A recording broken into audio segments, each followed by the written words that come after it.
First of all, there's something over here to the right that is, it's distracting me. I know we're not talking about this, but we've got to acknowledge this in the in this video here. Has probably nothing to do with what we're talking about today. No. But this is obviously a guacamole container. Without right? a doubt. Without a doubt. No, Yeah. it's a helmet, right? Yeah. And see, we got the straps that are still, I mean, they're worn, but holy smoke. Do you know the history on this? This is a football helmet? Yeah. I don't know the big history. Or is it a golf helmet? Well, I'll tell you. Golf was pretty rugged in those old days. Okay.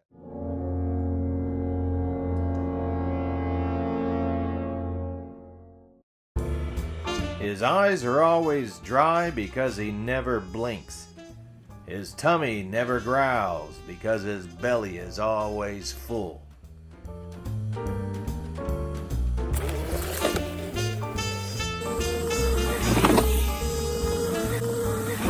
His name is Griffin, and he's a scout. Welcome to the Outdoors with ScoutTrek podcast.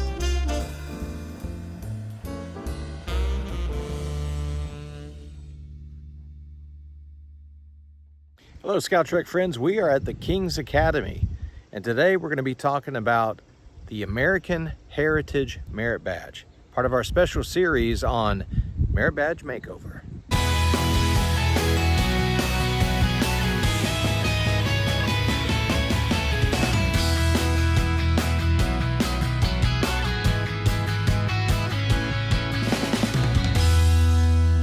So we're down here at the, what's the name of the field here? Husky Memorial Field. Okay, Husky Memorial Field. The memorial part tells me this is in memory, obviously, of somebody of significance, right? Absolutely.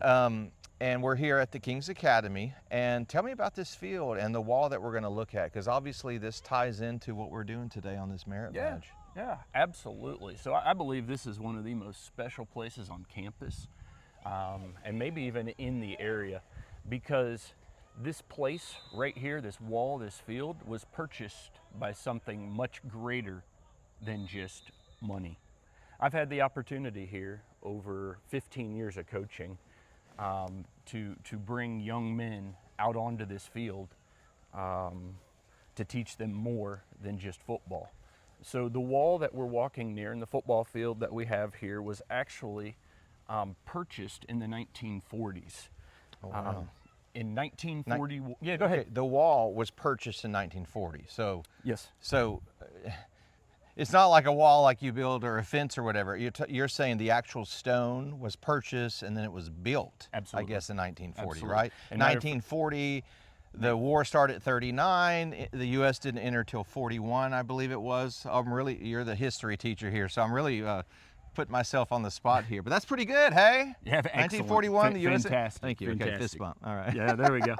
So 41. So obviously this ties into World War II in some way, I guess, right? Absolutely. Okay. Absolutely. Tell us that story. So we have a graduate of Harrison Chilhowie Baptist Academy, now known as the King's Academy, named Clell Husky. Okay. Clell Husky graduated in 1941.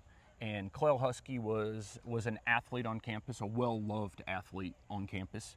And he ended up the next year, he got married the next year, he ended up enlisting in Georgia and went to North Africa.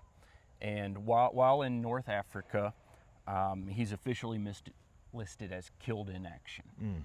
Okay? Okay. And the military back then had insurance policies on their soldiers. And the $10,000 insurance policy was basically given to his family. And his family's like, what is the best way that we can redeem this? How can we let the memory of him go on? Sure. And so they had come to the academy here, and this used to be all pasture field. And they paid for the first ever football field here at what we now call the King's Academy. So this is all insurance money from a World War II veteran. And the idea of this wall here, I mean, was it to separate something, or purely decorative, aesthetic, or just as kind of a memorial? It very memorial. Okay. Very memorial. Makes the field pop. Oh if you yeah, will, definitely. And just a special construction in Any- honor of him. Any idea where the rock came from? I guess the local area somewhere, I right? don't know. Yeah. Or who the men were. Did family members get to participate maybe in the construction of it? Well, a fascinating concept is his brother Clyde was actually one of the football coaches here during, and I don't know all the dates exactly, but during the construction of this, I believe his brother Clyde had coached some of the football here before wow. that. Cool. So, Very cool. And we actually hadn't had a full season for 5 years up until this, probably partially because of wow. World War II and just sheer numbers and not having a home field. Sure. So this is pretty long, hey? I mean, that's Yeah. goes from up there at the parking lot and then all down to what I guess is the main entrance for when the team runs in, right? Yes, sir. Why don't we walk down here and just take a little bit of a closer look at it? Yeah. It's kind of fun. Got a flag football game going on. Yeah, I was gonna say we're not here doing a football game, regular football game, contact football, but flag football over we here got on our, a Saturday got our elementary morning. kids out playing, and it's kind of neat that you got elementary players playing Yeah. on a field purchased by the blood of a World War II soldier. Oh, by the way, So, this yeah, is don't touch this. It says danger, high voltage. Okay. Yeah, don't touch that. What are you doing? can't touch this. MC Hammer. You got it. You can't make a reference like that and I not get it. Perfect. I love it. It's great. All right. So, So this is what's going on with this? Is this like, I mean, is what was the idea here in these little booths? I guess. Yeah, Do you have so- any idea? So for years and years and years, this is not where they put the guys with holding penalties. Okay, it's not a withholding chamber, right? This is a place where they would have the tickets. Okay. Okay. This is where the people would walk in through here, pay for their tickets, and so we got 2 ticket booths right here that haven't been used for a while. Wow. Yeah. So the main entrance is obviously up near the parking lot Absolutely. now. Absolutely. So that's cool. And okay, so here's the actual the signage, right? All right, so this is the Clay Husky Memorial Field, right? Yes, And yes. that's been the name of this football field, which today is a flag football field, for ever since 1940, I guess, right? 40. Let's see. It'd be 46 or 47 Yeah. when the money came in and things were built up. So, Okay. So why is this significant, do you think, to our conversation today? well, history is real. It's alive, even if it happened in the past. And when we have memorials like this, it points to someone who is great or someone who did something great, and they deserve honor. They deserve honor. Honor not just to prop somebody up, but also to then redeem that honor. How can I take what this person has done and do something?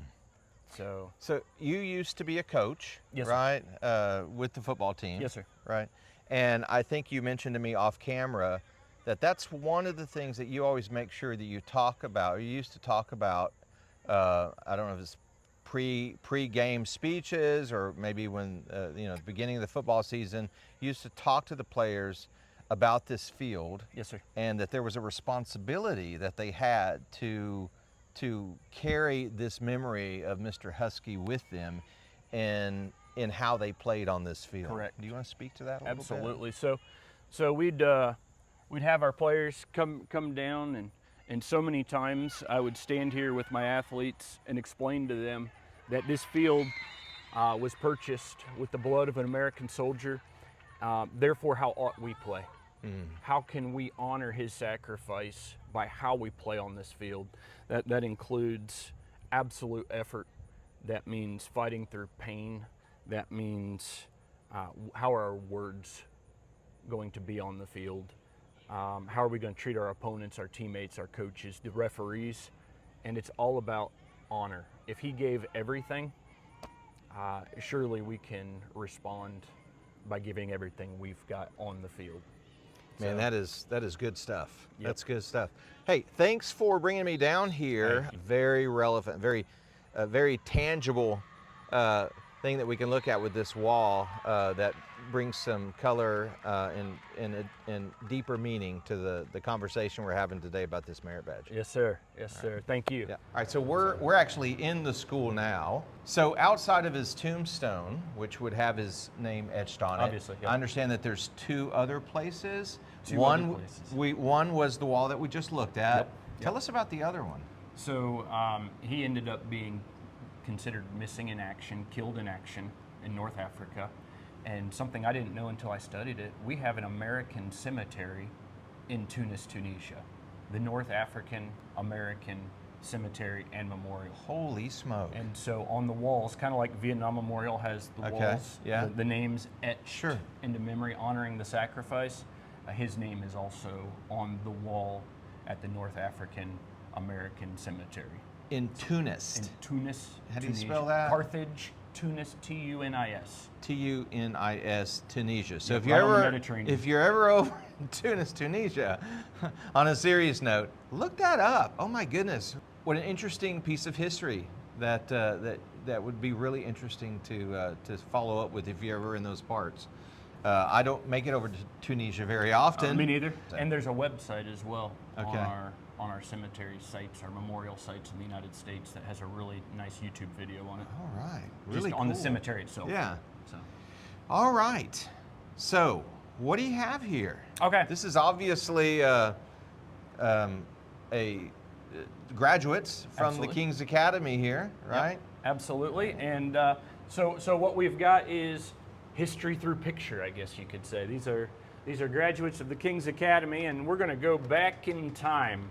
We're going to get in the DeLorean, head back In the time. DeLorean, or So there's class of '73 with the beautiful short shorts on the basketball team, and we're going way back even further than that. wow. So this is not just the DeLorean. This is the Wayback Machine, This is Mr. the way, Peabody. way back, Right. Mr. Peabody. I may So- be dating myself there. So one of the images that I love showing my students is people that have come before them. People here at the King's Academy, Harrison Chilhowie Baptist Academy, and since our focus today is on Clell Husky, class of 1941, this is what I share with my students. Where's he at there? If you don't mind just. He's right. Oh, wow, there. There's okay. Clell Husky, and rather popular student, multi-sport athlete, big family ties in Sevier County, and yeah. Okay, so class of 41. Yes, sir. That means he, pretty much went into the military service right away, I guess. So right? it looks like through records, it looks like he went and worked at Alcoa Aluminum Factory. Okay. When he graduated, and about a year later, he volunteered for service. Volunteered, not drafted, volunteered. It doesn't look like he was drafted. Okay. Everything I've read says he enlisted. All right. So it's really interesting. You see a name etched in stone, but to put a face with it is it really adds a lot of meaning and color, I guess, to the story. Once the kids can get past the hairdos of the time, they can finally get to see the heart of the man before too long. So Sounds good. Absolutely. All right. Well, thanks for sharing that. absolutely. All right, Lisa. Let's head into your classroom. Absolutely. Right, and then let's. I'll have you check this out. Yes. I want to talk about this map right here because I'm always, when I see maps like this that have push pins, I'm like, what's the story with the push pins? Yeah. So these are kids that you. Can I guess? Is Yeah, that okay? give me a So, guess. These are maybe the homes of the origins or whatever, the homes of kids that you have. Where they came from that you've taught here. Don't tell me if I'm right or wrong. They could be maybe kids that you expelled. No, I don't think that's true. This could be, I really don't know. I think it obviously has something to do with your profession here at the King's Academy. Well, your brain is a good one. Your brain is a good one. So I've been here for quite a while, and these are students that I have worked with over the years. Okay. And some of them have been in my classroom. Some of them have been in the dormitory here. Okay. We're a boarding school as well. And when I first started teaching, significant amount of our students were South Korea. Is that right? Yep. Okay. And over time, it's just kind of moved where we have more Chinese and West Africa Okay. than we've had. So. Any distinction on the different colors, or are they the first ones you grabbed in the box?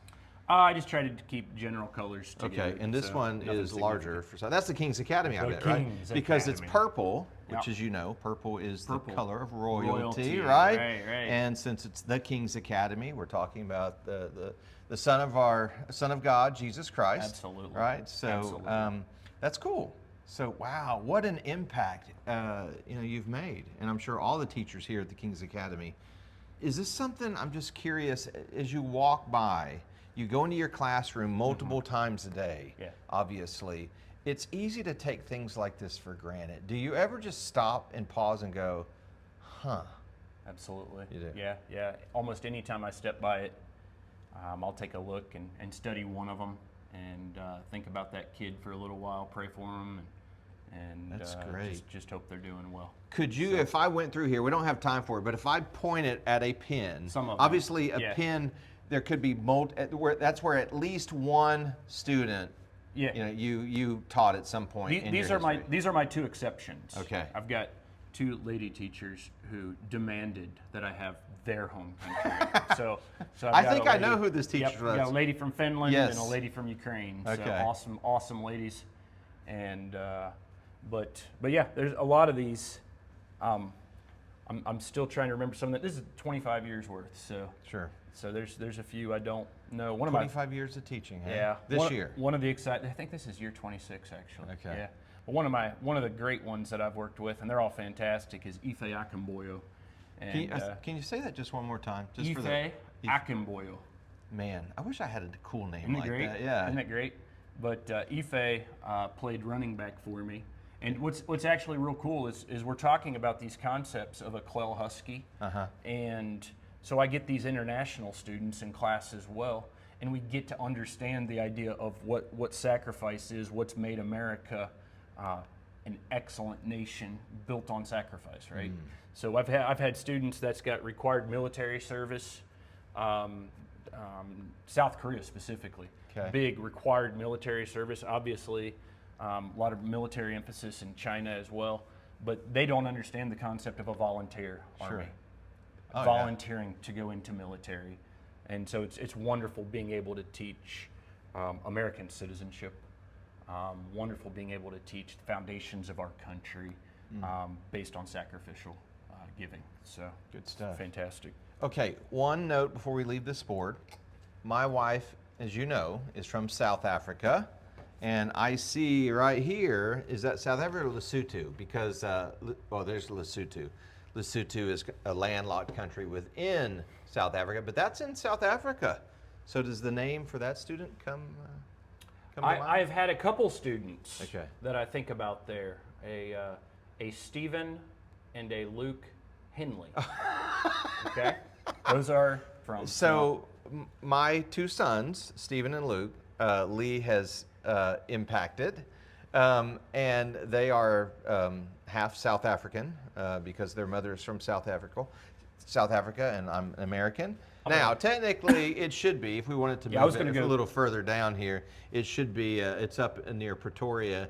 It should be down here, kind of west of Durban or whatever. You Move it. You mean move it? Move Okay, it. I'm going to move it. Yeah. I'm touching your board here. Absolutely. Okay, so I'm going to say there's Durban, Peter Maritzburg. That's about as close as you're going to get right there. Bam. Okay. So- All right, good stuff. Well, let's head into the classroom. Awesome. Come on in. It's a working classroom. We've been in school for a while. Okay, so I'm seeing some good stuff in here. Okay, and let's talk real briefly because Yeah. we want to talk about the merit badge, but let's real quick talk about these flags. Yes, sir. Okay, because some of them I recognize and some of them I don't. Yeah. So, join or die. Yeah, that's just the very colorful version of Revolutionary War. South Carolina, North Carolina up there. Oh, there's several states here, Yeah. right? Yep. Okay. Revolutionary War. Yep. Okay. Yep. All right. Let's real quickly move over here. Don't give up the ship. Don't give up the ship. 1812, War of 1812. Okay. Lake Erie. This was a flag that was, let's see, that was posted on a lot of the naval vessels. Sure. from a commander who encourages men to continue fighting. So that's a very simple flag. I assume that's Simple. the authentic original Yeah, design. I assume the captain or whatever just had some material and hand wrote that on the original flag. It was in honor of his command, so it was Okay. flying on a bunch of different ships on Lake Erie fleet, Okay, I believe. gotcha. So, All right, but moving over here in Appeal to Heaven. some people will actually claim that's the first American flag, first United States flag. Revolutionary War concept, we're not going to appeal to law of man, we're going to appeal to God with the concept of Sure. freedoms and rights. And so this ended up being on, I believe, the first 5 naval vessels. George Washington had this flag up on those. Okay. So All right, come and get it, or come and take it. Texas War for That's a Independence. cannon, I assume, right? Yeah. And a star? So the story goes, Mexico wanted one of their cannons back. This is just the very Cliff Notes version. Mm-hmm. They wanted their cannon back, and the people hung a flag like this behind the cannon, and basically said, "You're gonna come get it. Right, You're gonna, sure. You're gonna be a holy person if you come get it, right?" So. Okay, what about this one? Very colorful. And this is one that anybody who comes in really has no clue about it. Okay. Including me. There you go. Good. So we've got a time period in our history called the Whiskey Rebellion. Okay, and farmers were upset about having to pay tax. Western Pennsylvania was upset at Eastern Pennsylvania. You got the farmers against the elites concept, and Washington ends up quashing this rebellion using the United States military. But some people will say that flag's a little bit inaccurate, but nobody knows exactly what the flag looked like. That's what people kind of think. Nice, very nice. So- Okay. Honestly, we're going to skip over Ohio State. I'll be glad to talk about Michigan if you want. But Dirty. all right, good stuff. All right, well, let's have a seat here. Cool. All right, so we are here with Mr. Lee Daft of the King's Academy, and you are a history teacher. What or is Social it studies. Social Yeah. studies. Like, what official classes have you taught in the past? What are the titles? Like American history, or U.S. history, world history, social studies. Okay. I am primarily 6th grade ancient history, 7th grade world history, 8th grade American history. Okay. Is kind of where I'm at, but I've taught a bunch of others. So ancient history is a name of one of the classes that you've taught or are teaching? Ancient history? That's the content, from beginnings to Rome, pretty much. Oh, okay. Yep. Ancient history. All right, Yep. cool. So we're going to talk about a merit badge today. And we are first, not to put you on the spot, but I like to start these with a little game. Okay. Okay? And so no cheating, you can't look. I got boy. 2 different little games I'm going to play. Okay. And a couple of them are going to test your knowledge on things that you should know. So if you don't get them right, Oh, no. you know, that's Oh, no. that's not good. Okay, fifth The other graders. ones are going to be topics that you may or may not know, okay? Okay. So this is a game called Merit Badge Mashup, okay? Because Okay. we're talking about merit badges today. Yep. Okay, this is called Merit Badge Mashup. Do you know how many merit badges there are now? There have been a lot that have been retired over the years as things have changed. Merit badges have evolved. Like blacksmithing used to be a merit badge, which is really cool, and I honestly think a lot of scouts would be interested in taking that. However, there is a blacksmithing element that is part of metalworking, and metalworking is a merit badge, okay? Okay. We did away with the cow tipping merit badge a few years ago. No, I'm just kidding. There's no cow There's no cow tipping merit badge. Although I've heard that you have been involved in some cow tipping late night expeditions, but we're not going to talk Yeah, about my that. lawyers kept me from talk, right? Is that right? Yeah, be quiet. Okay, yes, I have no clue what you're So every talking time you about, look so over there, you're looking at your lawyer. check to out know what my team of Okay, lawyers. okay. Merit badge mashup. So, do you know how many merit badges there are right now? Take a wild No guess. clue. 93. Okay, you know what? That's not a bad guess. 139. 139. Yeah, 139. Okay. So there was a merit badge added just a few years ago, citizenship in the society. Now, there are 4 citizenship merit badges. Okay, good. They are all Eagle required. Okay. Okay. Now, I know you didn't have kids in Scouts, Right. but you're familiar with Scouts somewhat, and there are 139 merit badges, and 21 of those are what we call Eagle required. So you can pick a lot of these optional merit badges, but there are 14 merit badges that if you are going to pursue the Eagle Scout rank, you have to take those 14. So you have things that are of real importance, like first aid. That's pretty important. Camping. If you're going to be a scout, you really need to make sure you take that merit badge. And then you have the 4 citizenship merit badges that are Eagle required as well. Citizenship in the world, citizenship in the nation, community, and society. You see how that's kind of tiered. Absolutely. From the kind of a global perspective, it drills down into your community. So citizenship in the society was added just a few years ago. So there's 139 merit badges, and each merit badge, it may have 10 requirements, it might have 20 requirements, and with each of those, there are usually sub requirements, like 1A, 1B, 1C, 1D, Right. and so on. So when you add all those up, I mean, there may be thousands of requirements, right? So That's a lot. I'm going to read one Oh boy. requirement. You're going to tell me what merit badge that belongs to. Oh, And boy. unfortunately, you don't necessarily even know what the merit badges are. No, I but don't. if you're close, I'll help you out. Okay, here we go. Here we go. Let's jump into this. And you're a teacher, Yes. so you've been exposed to lots of different topics and subjects, right over there. Yes, Here we go. Yes. Merit badge mashup. I'm mashing it up because I'm picking a requirement and you got to match it or whatever. Okay. I could have called it merit badge matchup, but I like mashup. Mashup Right? sounds It's kind of a WWE type is. of ring to it, right? It I is. like A that. little more elbow in it. Yeah. Yeah, absolutely. All right, so explain, and this is verbatim. Okay. The requirement says, explain what absolute dating and relative dating are. Well, it probably deals with some sort of an archaeological. Bam! You got Woo! it. You got, man, I tell you, Score. first one, archaeology. One in a row, Excellent. let's quit. Right. But I noticed you didn't say that in the form of a question, so you don't get credit. oh, I'm oh. just kidding. Okay, that's merit badge match. You game for another one? Let's go for Okay, it. let's Yeah. go. Because you're on a roll. You can only go downhill. I can't stop. I All right. can't stop. All right, here we go. Explain how an airfoil generates lift, specifically noting Bernoulli's principle. I hope I pronounced that right. You did. You did. So it's definitely aircraft. You smell blood. You're on. Oh, what is it? Something aircraft for sure. All right. So we're probably dealing with something during aeronautics, physics.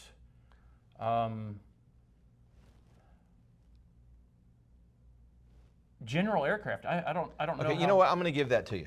Okay. General aircraft. That's not the name of the merit badge. The name of the merit badge is aviation. The aviation okay. merit badge. Absolutely. But I mean, you got that. I think Absolutely. it's good. Okay. Absolutely. Aeronautics Very is good. a bigger word. All right. How about this one? Explain what the Explain what the specification numbers mean on binoculars, a spotting scope, or a monocular. Now this is a little tricky. So you have to think about what you might use those devices for. Explain what the specification numbers on those devices So mean. it's going to be dealing with lens crafting of some sort, and maybe Could be. maybe astronomy. That's a good guess. So But it's wrong. So the numbers. But that makes me want to look up the astronomy merit badge. I bet there's something like that in the astronomy merit badge, but this specific requirement stated like that is not astronomy. Magnification and lenses. So what do you do with binoculars? You're looking at things or for things, right? Right. Okay. It's a good hint. And I'm not picking up what you're setting down. Let me give it Let's to see. you. Yeah, go for it. Bird study. I never would have said that. And with a telescope? Did it say telescope? Binoculars, a binoculars? spotting scope, I was thinking telescope. or a spotting scope. monocular. Okay. A monocular is just, the one, it's like a... Monopoly. Yeah, exactly. But I know what you're talking about. A spotting scope, I need to look that up. I actually, later on today, I announce for football games.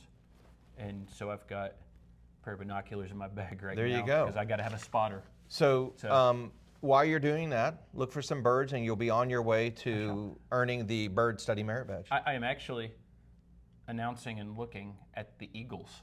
So, I mean, can you believe Franklin wanted the turkey to be the American bird? Yeah, that's crazy. Right? Well, it may have made sense at the time. It may have. All right. So, cool. Here we go. Explain the 4 rules for castling. Four rules for castling.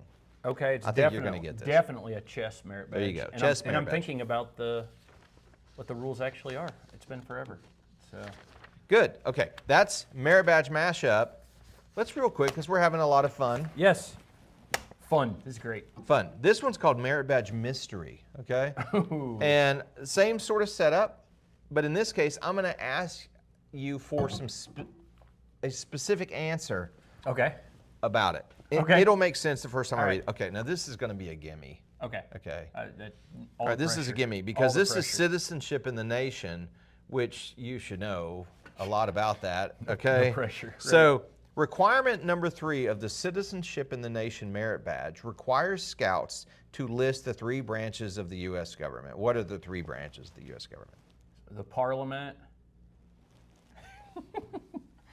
executive, legislative, and judicial. Okay. Very good. Excellent. Could you said Parliament. What about in Great Britain? Are there branches of government? How does that work? Yeah. I believe the Speaker of the House in Parliament isn't allowed to speak, I think. So he's the Can't remember. non-speaker of the House. It's the non-speaker of the House. So, yeah. All right. Requirement number 4, the Citizenship in the Nation Merit Badge requires Scouts to discuss the importance of the traditional United States motto, E pluribus unum. What is the Latin phrase, E pluribus unum? Did I pronounce that right? Translate to in English. Yeah. It's something like out of many, one, or out of many come one. Out of many, one. Yeah. That's good. Something like that. Yep. I didn't know you were fluent in Latin. No. Okay. Here, let's do one more. Okay. Something that I have no idea if you know anything about. Requirement number 4 of the coin collecting merit badge requires Scouts to collect a dollar coin from 3 design groups. 2 of the design groups are the 1979-1981 Susan B. Anthony coin group. Another one is the 2000 to 2014 U.S. Sacagawea? U.S. President's coin group. Okay. What is the 3rd coin group that Scouts must collect a dollar from? Is it the Sacagawea? There we go. Yep. Very nice. Sacagawea, the 1990 to 2005 Sacagawea coin group. Look at that. That's good. That's cool. So you jumped the gun on that one, but you got did. it, right? Very did. good. Look at Thanks that. for playing the game. Merit Badge Mashup and Merit Badge Mystery. Pressure. All right. So, first of all, there's something over here to the right that is, it's distracting me. I know we're not talking about this, but we've got to acknowledge this in the in this video here. It has probably nothing to do with what we're talking really about doesn't, today. no, But no. this is obviously a guacamole container. Without right? a doubt. Without a doubt. No, Yeah. it's a helmet, right? Yeah. And see, we got the straps that are still, I mean, they're worn, but holy smoke. Do you know the history on this? This is a football helmet? I Yeah. guess. I don't know the big history. Or is it a golf helmet? Well, I'll tell you.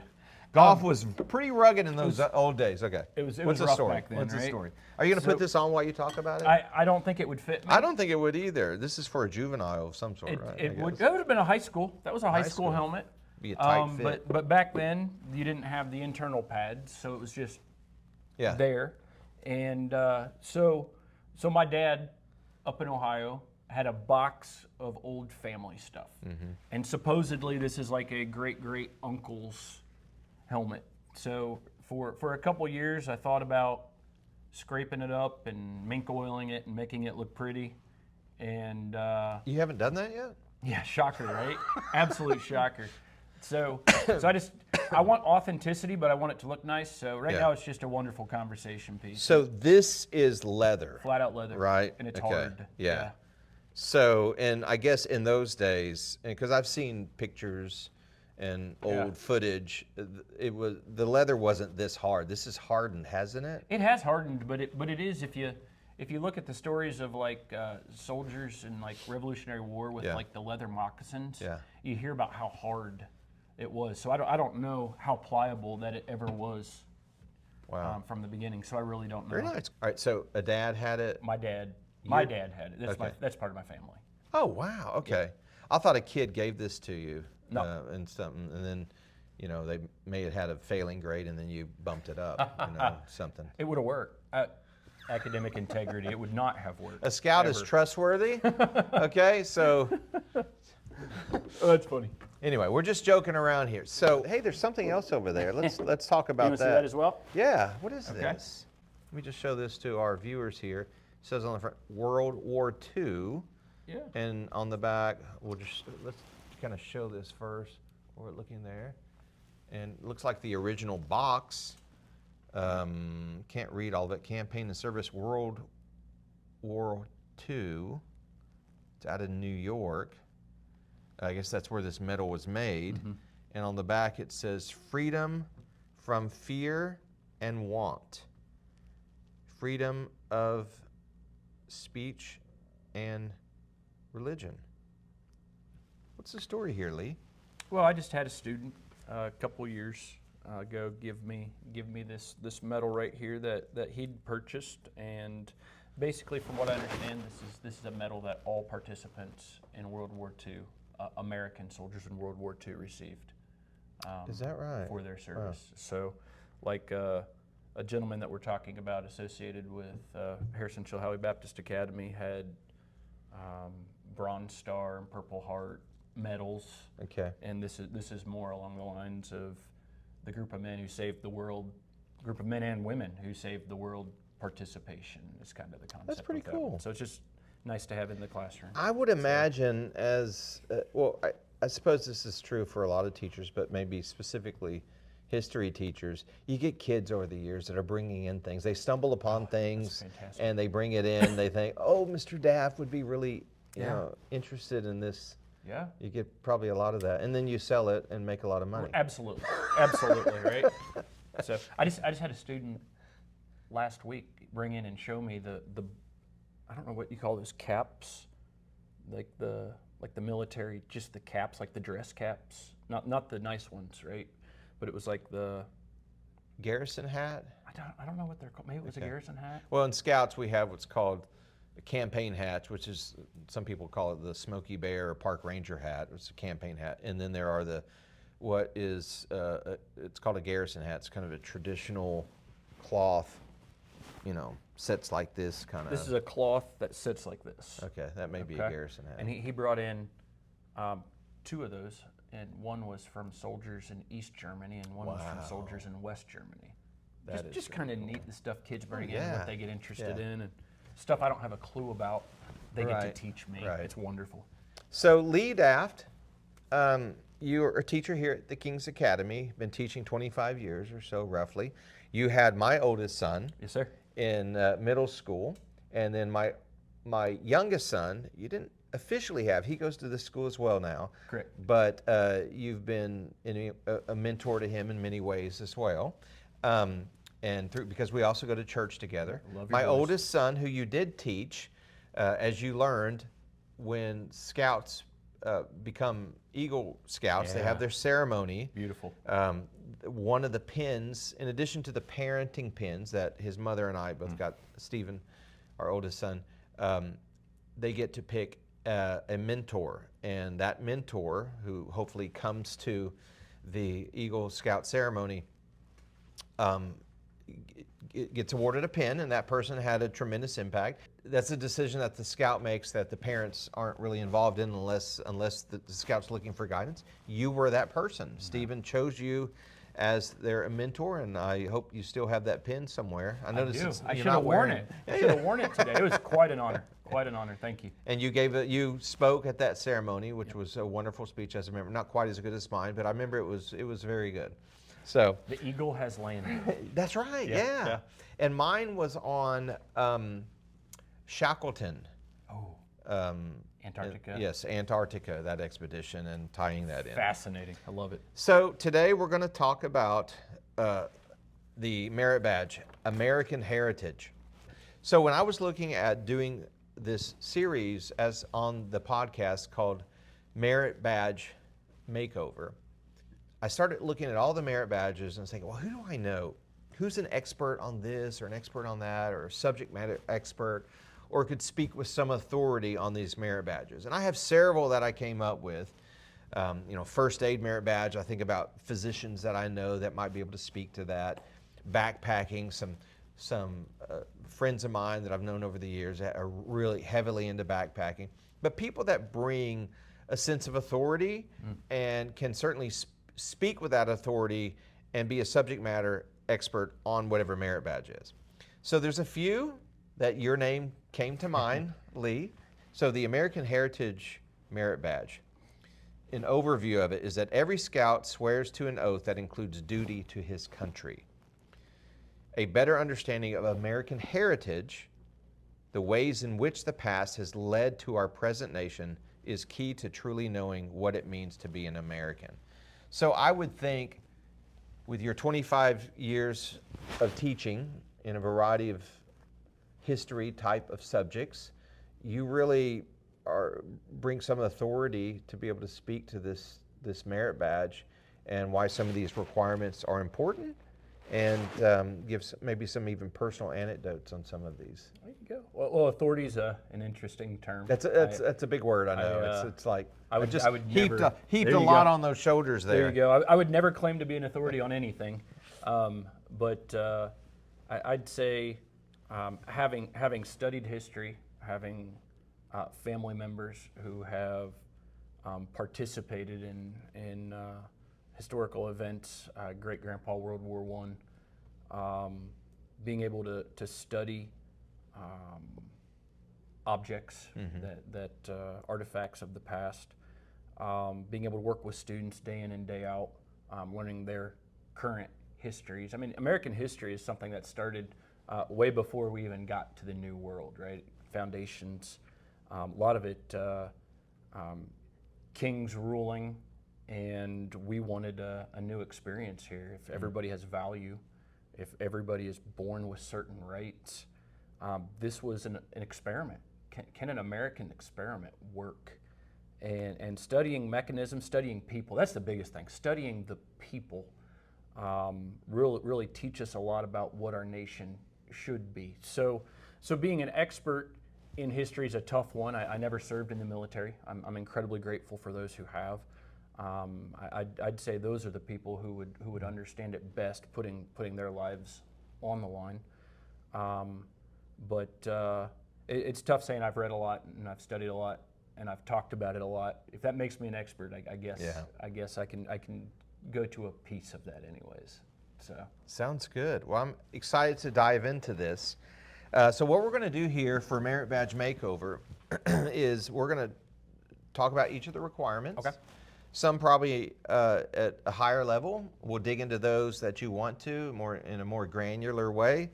And what I'd like to do, since it is a makeover, is at the end of this, I'd like to pose you a question of, look, if you were writing this merit badge, if BSA came to you and said, Lee Daft, we want you to revisit the American Heritage Merit Badge and tell us if there's anything that you would like to add to it as an additional requirement. And if there is nothing you want to add, maybe of the existing requirements, you think there should be more of an emphasis on something. Okay. So my goal here with ScoutTrek and doing the Merit Badge Makeover as part of the podcast of Outdoors with ScoutTrek is to create some interest for scouts that might not have taken the American Heritage Merit Badge to take at maybe a Merit Badge College or summer camp if it's offered.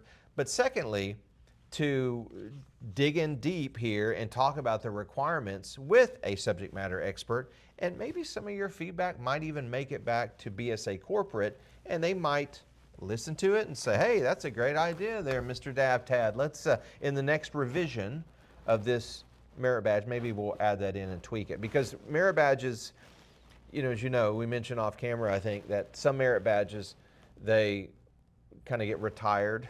Right. Maybe they're not as relevant.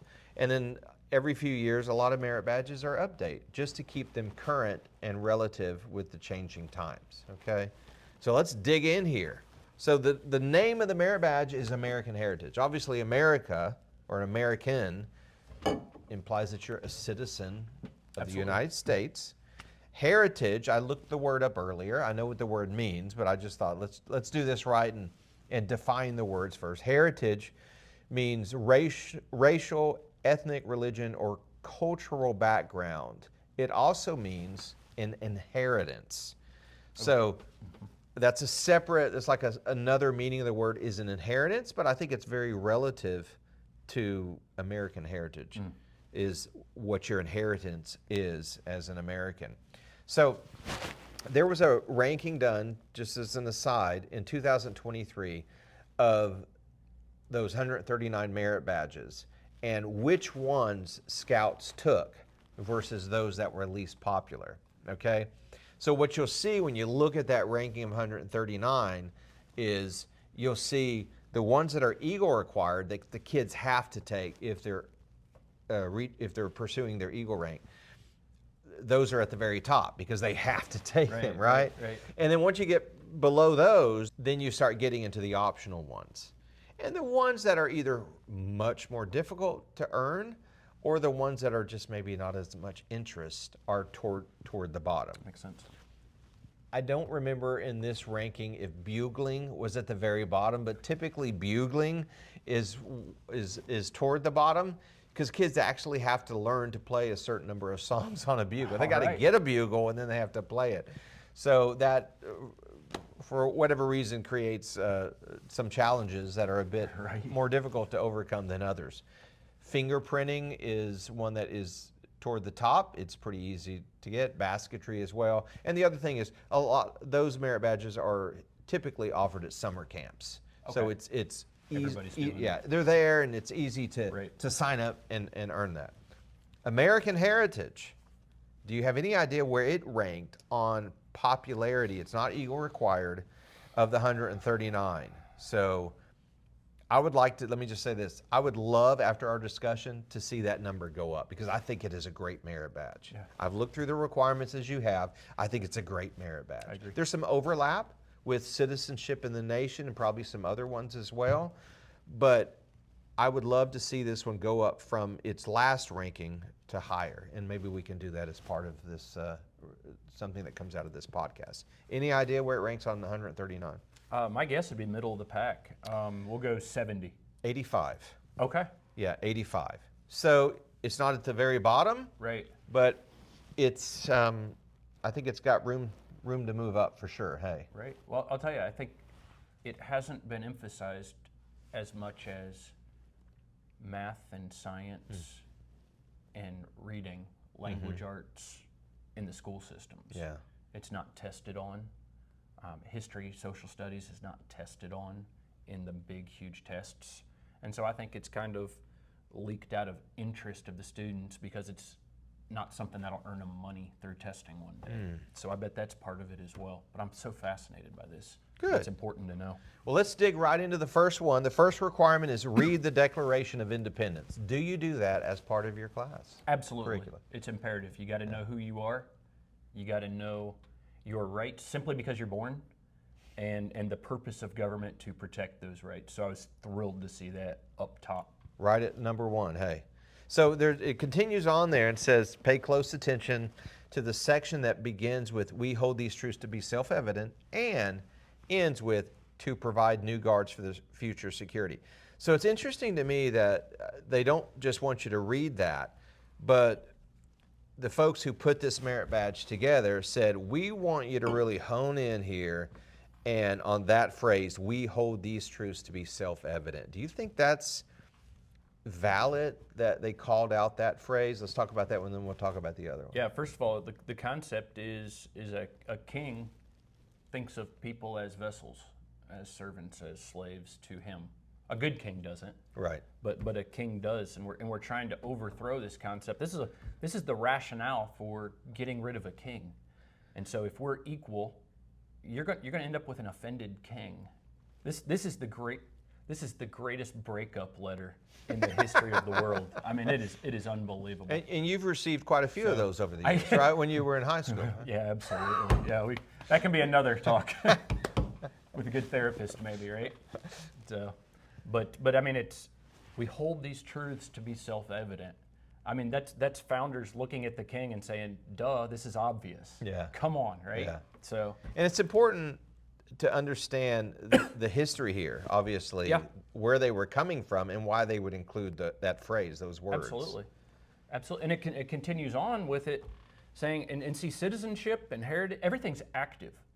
As a member of an organization, as a member of a country, a state, you got to be active in it. And that goes on. It's obvious we're all created equal, and the purpose of the government is to protect those rights. But then it goes on within the concept of what they talked about. It is then the right and responsibility of the people. If a government does not respect those rights, it is the requirement of the people to overthrow such a government.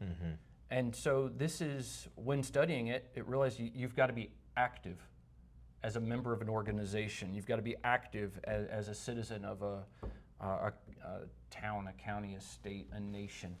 And go back to the Greeks of the world, right? You've got to be active. So I love that beginning.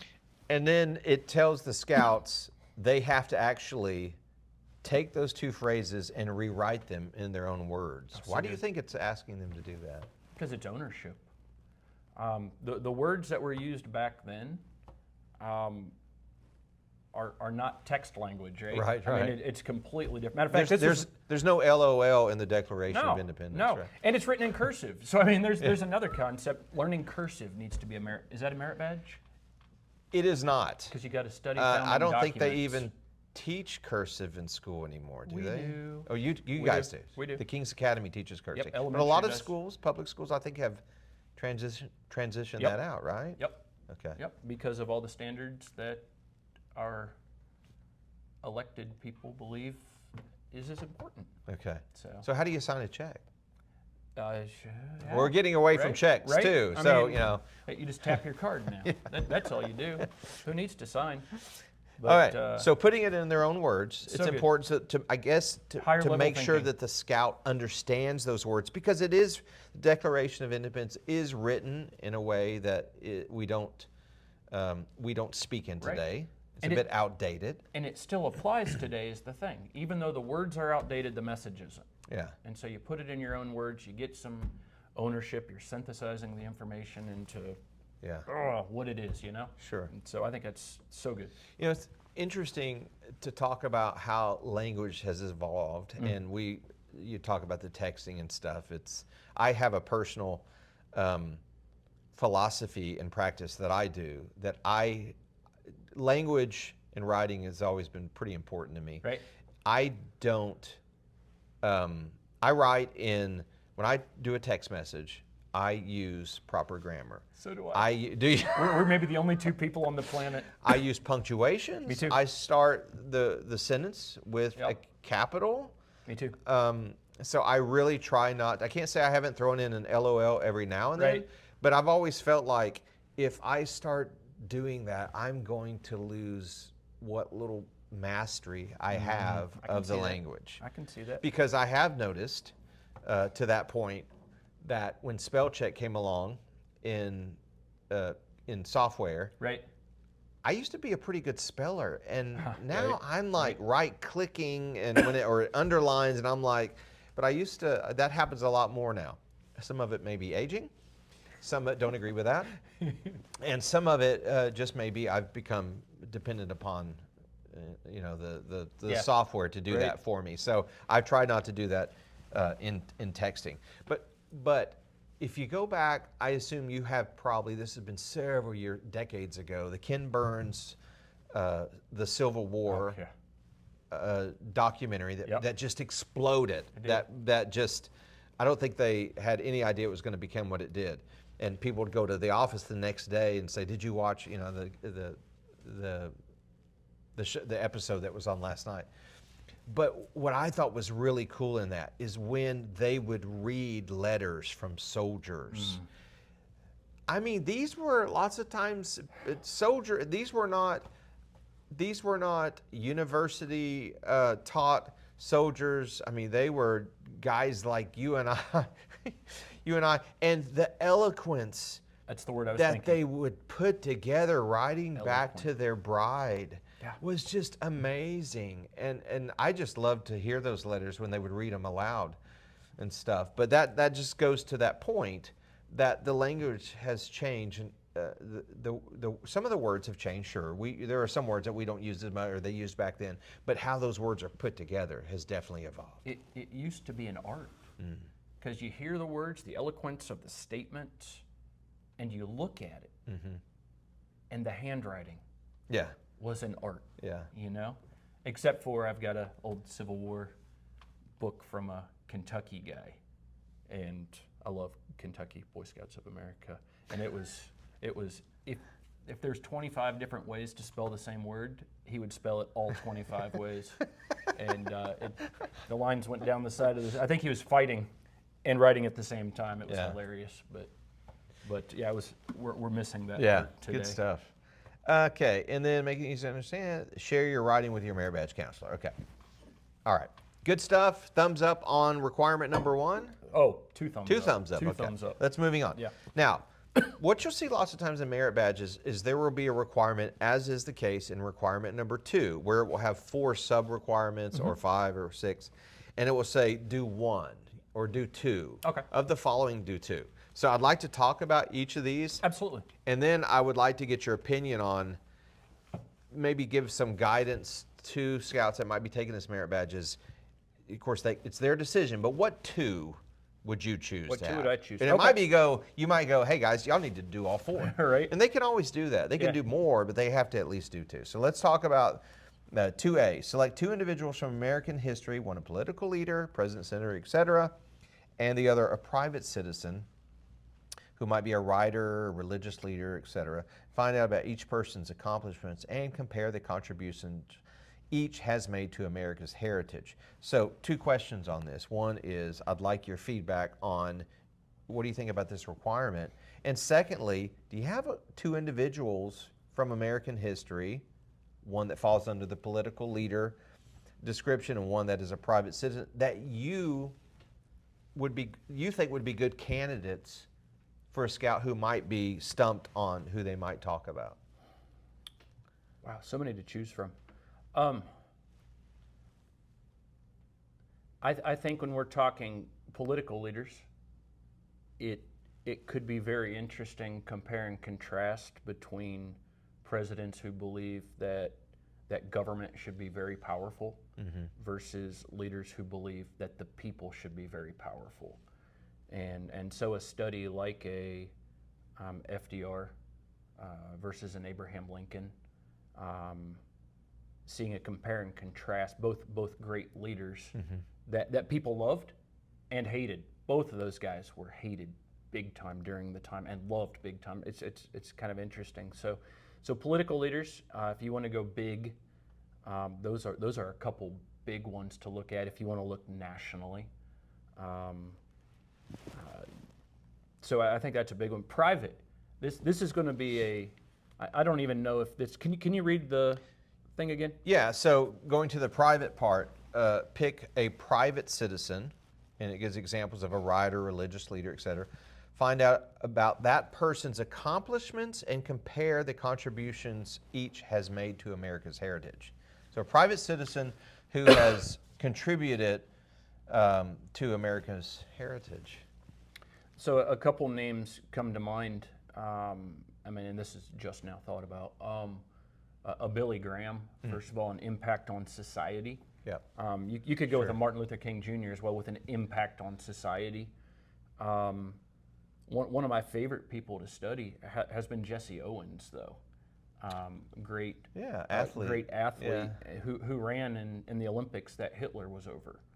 That's a great one. And just the concept, I've always thought about this, so nobody steal this. I've always thought about creating a textbook that's through the lens of those Olympics, because you can go all the way to the nature of humanity from the beginning to today, and all of the concepts can fit within that. So you get a minority just destroying Yeah. Germany on the track, Yeah. while Germany's trying to take over the world, claiming their their minority should rule everything. So I mean, Sure. it's the private concept is fantastic, but a Jesse Owens and Well, there's a wide spectrum there. I mean, you could be talking about writers from John Steinbeck to Robert Frost. You could be talking about music. You can, I mean, the goal here is to compare the contributions, how they have contributed to American heritage. So you think about music. John Philip Sousa. The Beatles, yeah. I mean, in this year's Kennedy Center honorees, Kiss is being the rock band Kiss. Big Tongue Is being Gene Simmons, Simmons yeah. is being, so you can debate that one way or another, but if you were alive back in the 70s, which we were. Yeah. Shortly.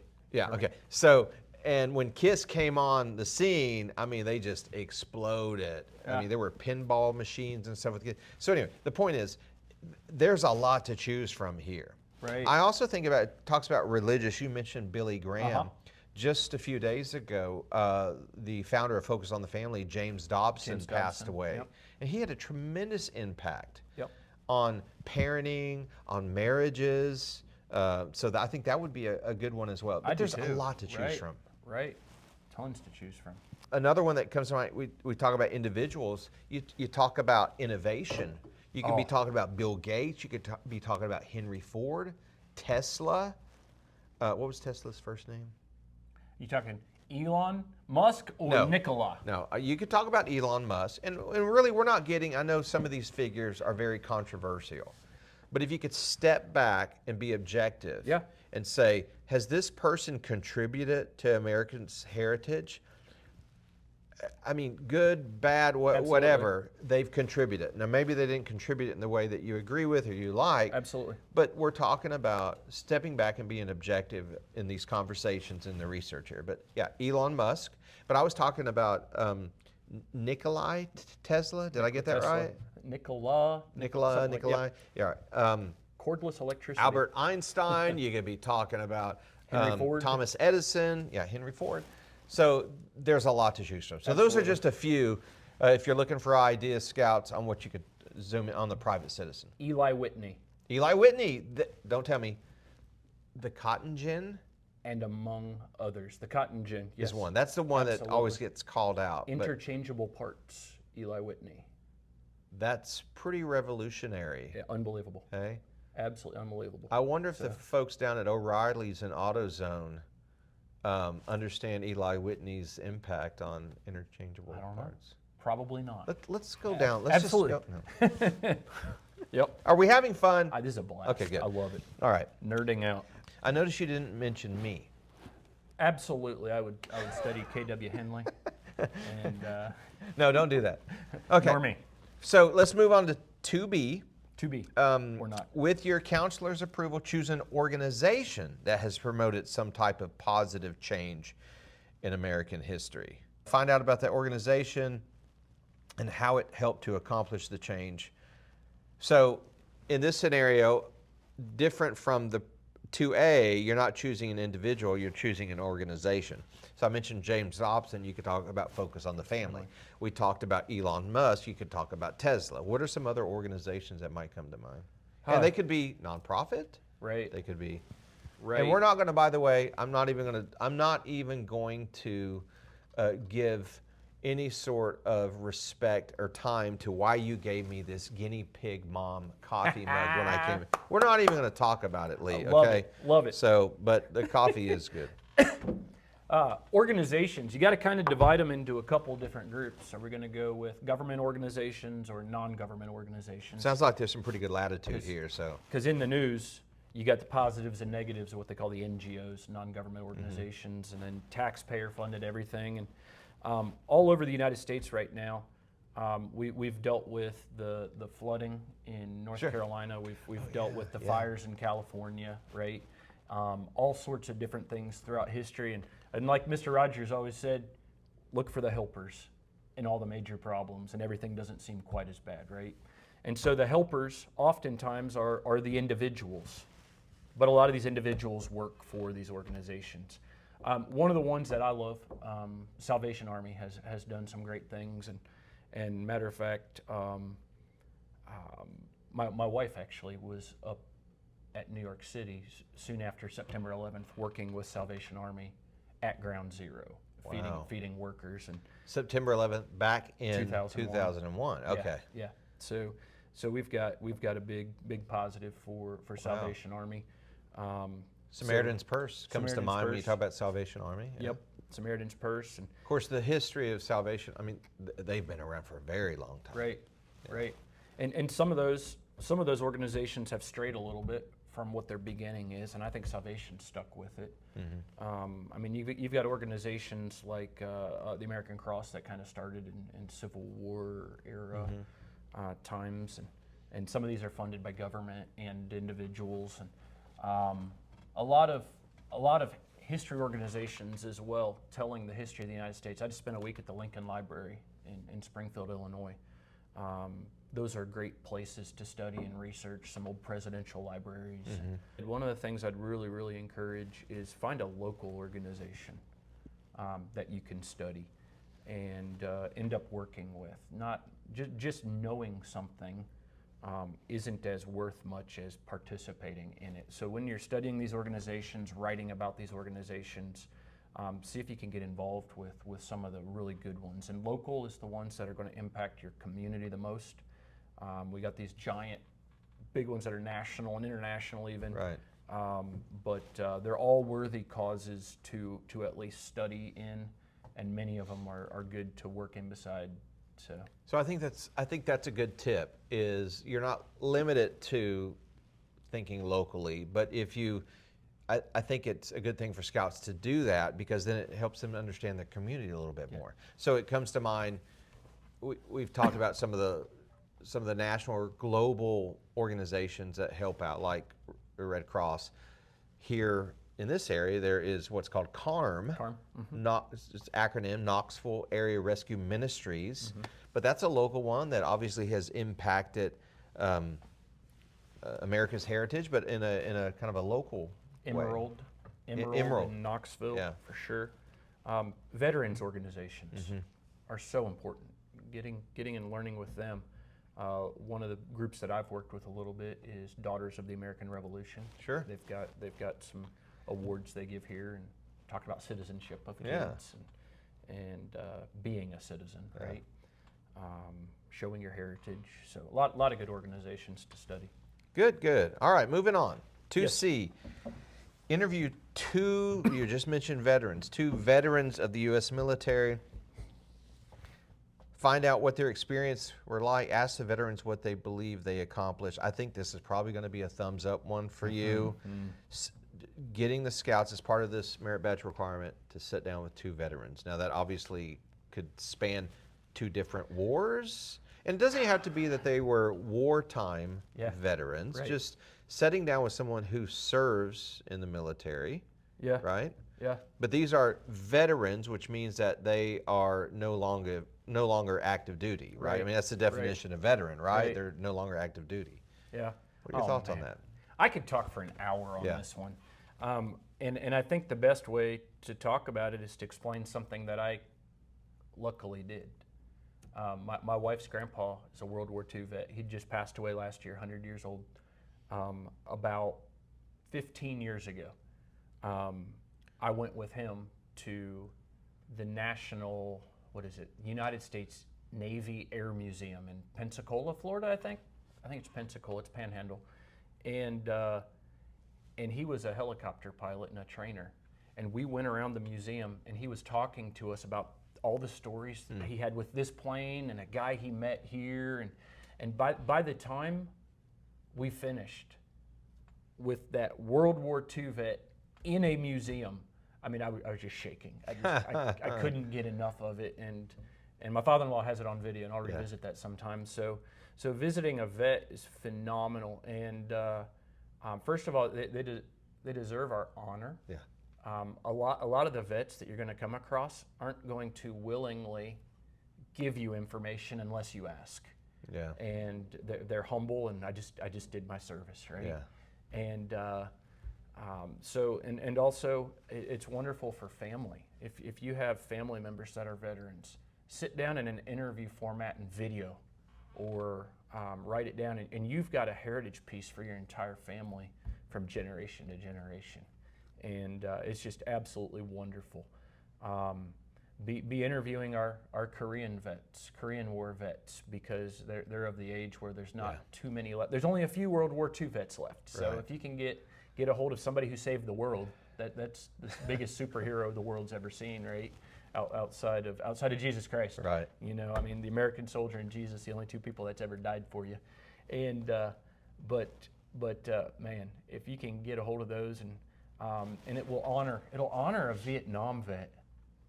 Our Vietnam vets were treated so poorly, and being able to talk to them, at least generally, about their service, just out of appreciation. So the merits of this badge. How's that one? Mm-hmm. The merits of this badge. I almost suggest that you may bless them way more than you'll ever even learn. So all vets are worthy candidates here to interview for sure. But if you can get somebody from your family, if you can get somebody who's been a part of military a long time ago, hearing those stories make it real, and that's part of our heritage. Yeah. That is part of our heritage. So I like that one a lot. Yeah. So, I thought you would. Yeah, I love that one. So my dad, who's no longer with us, was a Vietnam veteran, right? And he was one of my friends that I grew up with, had a school project, and they needed to interview, not as part of scouting, but they needed it. Yeah. And he was a little reluctant because, and this is a point I want to make, is scouts, just be very respectful. For sure. One of the points of the scout law is a scout is kind and a scout is courteous. And you just want to navigate approaching them a little delicately, because not every veteran is comfortable going back and wading through some of those memories, because some of them were very tough, traumatic. So just be careful and don't be offended if for some reason somebody says that they don't want to do it. Correct. Okay, but I would ask. Absolutely. If you have one in mind, ask, because I think, to Lee's point, you will bless them. Just acknowledging their service is a big thing. I have something that I've always done with my kids when they were little, growing up.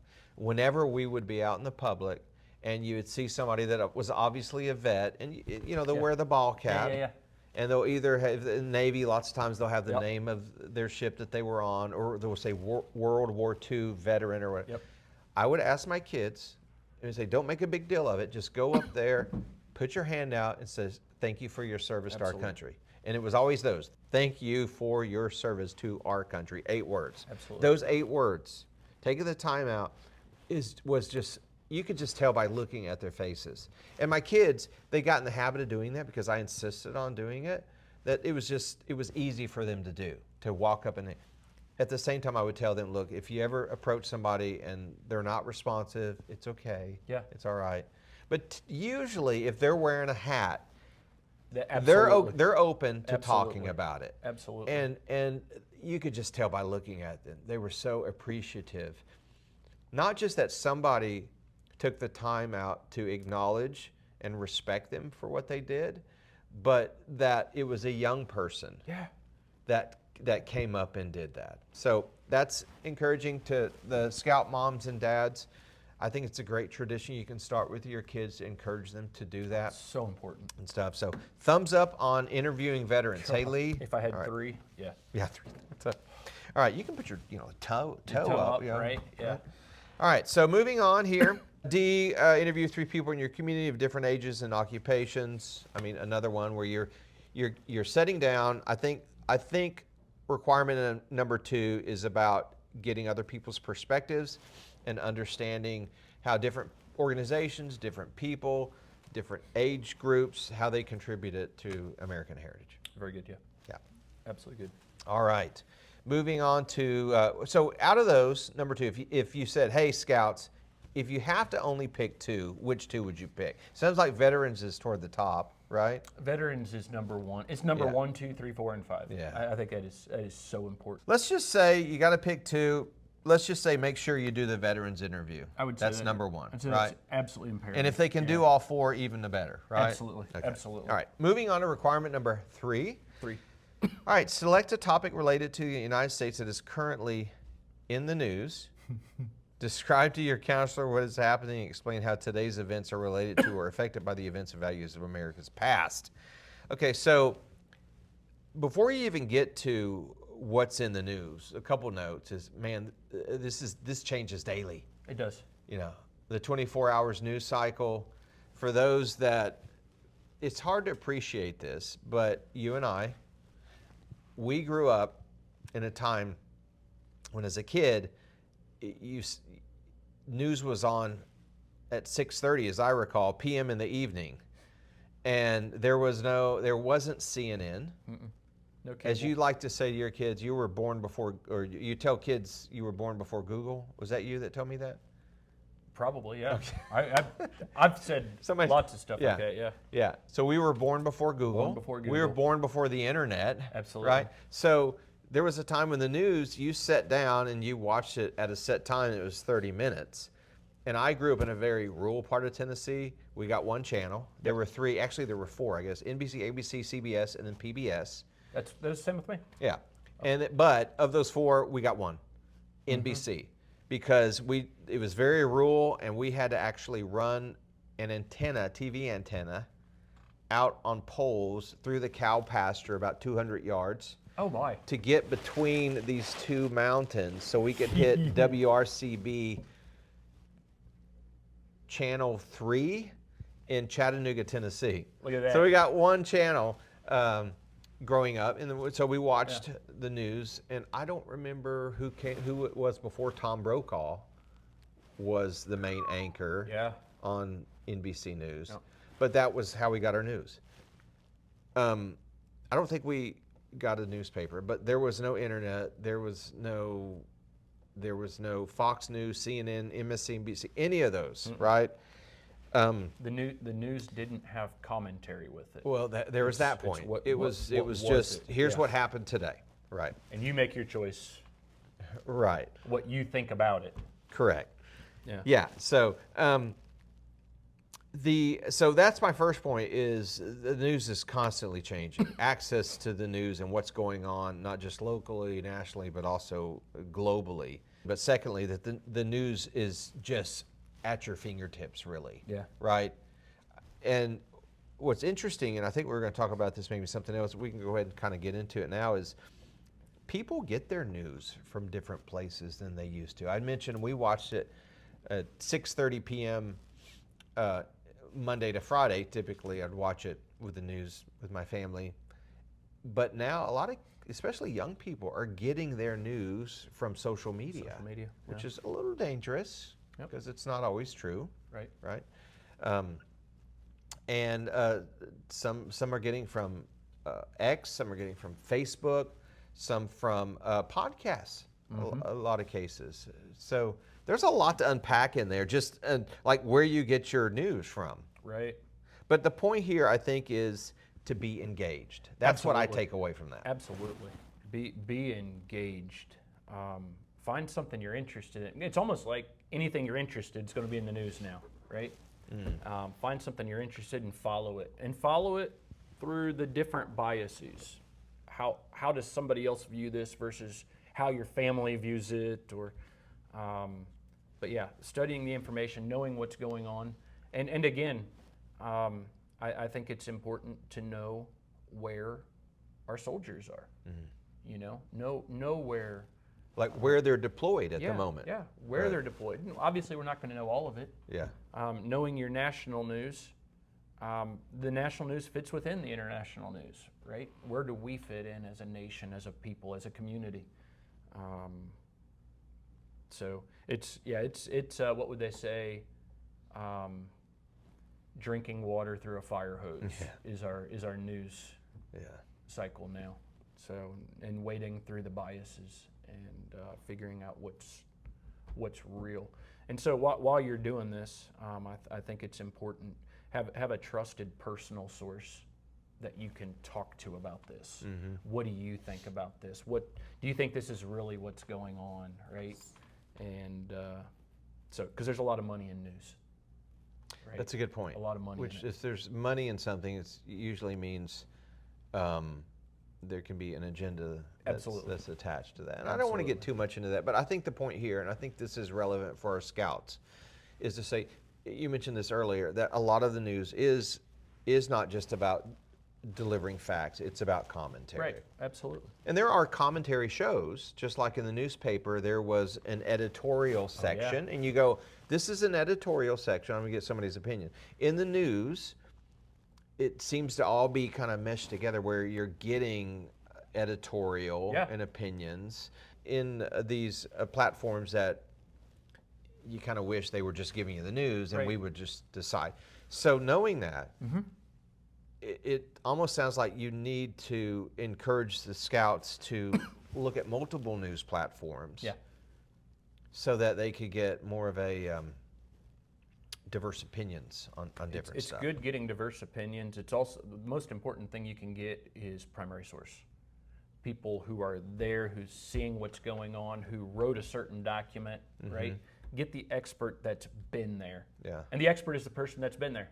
It has nothing to do with a college degree or anything like that, right? Yeah. So, that's where you're going to get a lot of your facts. So number 3A is about being engaged. Know what's going on. Absolutely. Right? Yep. So, all right. So, by the way, the Titanic, it sunk. I didn't know if you knew it did? that or not. Yeah. I thought it was in Pigeon yeah. Forge. So, all right. Let's moving on to 3B. For each of the following, describe its adoption and tell about the changes since its adoption. And we're going to talk about. So, there's the U.S. flag. Okay. The Pledge of Allegiance, the Great Seal of the United States, the motto, and the national anthem. So this requirement talks about zeroing in on kind of artifacts of our history, I guess. The pledge, the seal, the motto, the national anthem. I mean, I would imagine you think those are pretty important. What is our national motto? Didn't we just talk? Wasn't that in our little game that we played earlier? Was that the E pluribus unum? Yeah. Yeah. So is that our motto? I'm embarrassed to say I don't really know, but that's one of the requirements. It must be. It's on our money. Yeah, right? but so is "In God We Trust." In God We Trust is also a motto. I don't know. Is that a motto too? Are there two mottos? Maybe. Okay, we may have to take that offline and research, or feel free to throw some comments There we go. in and let us know. So, motto, national anthem, these are important things kids should know about, right? Pledge of Allegiance. There was a time when I grew up where I went to public school and we would say the Pledge of Allegiance when the school day started. I think most public schools have gotten away from that tradition. Is that true? Not in this area. Okay.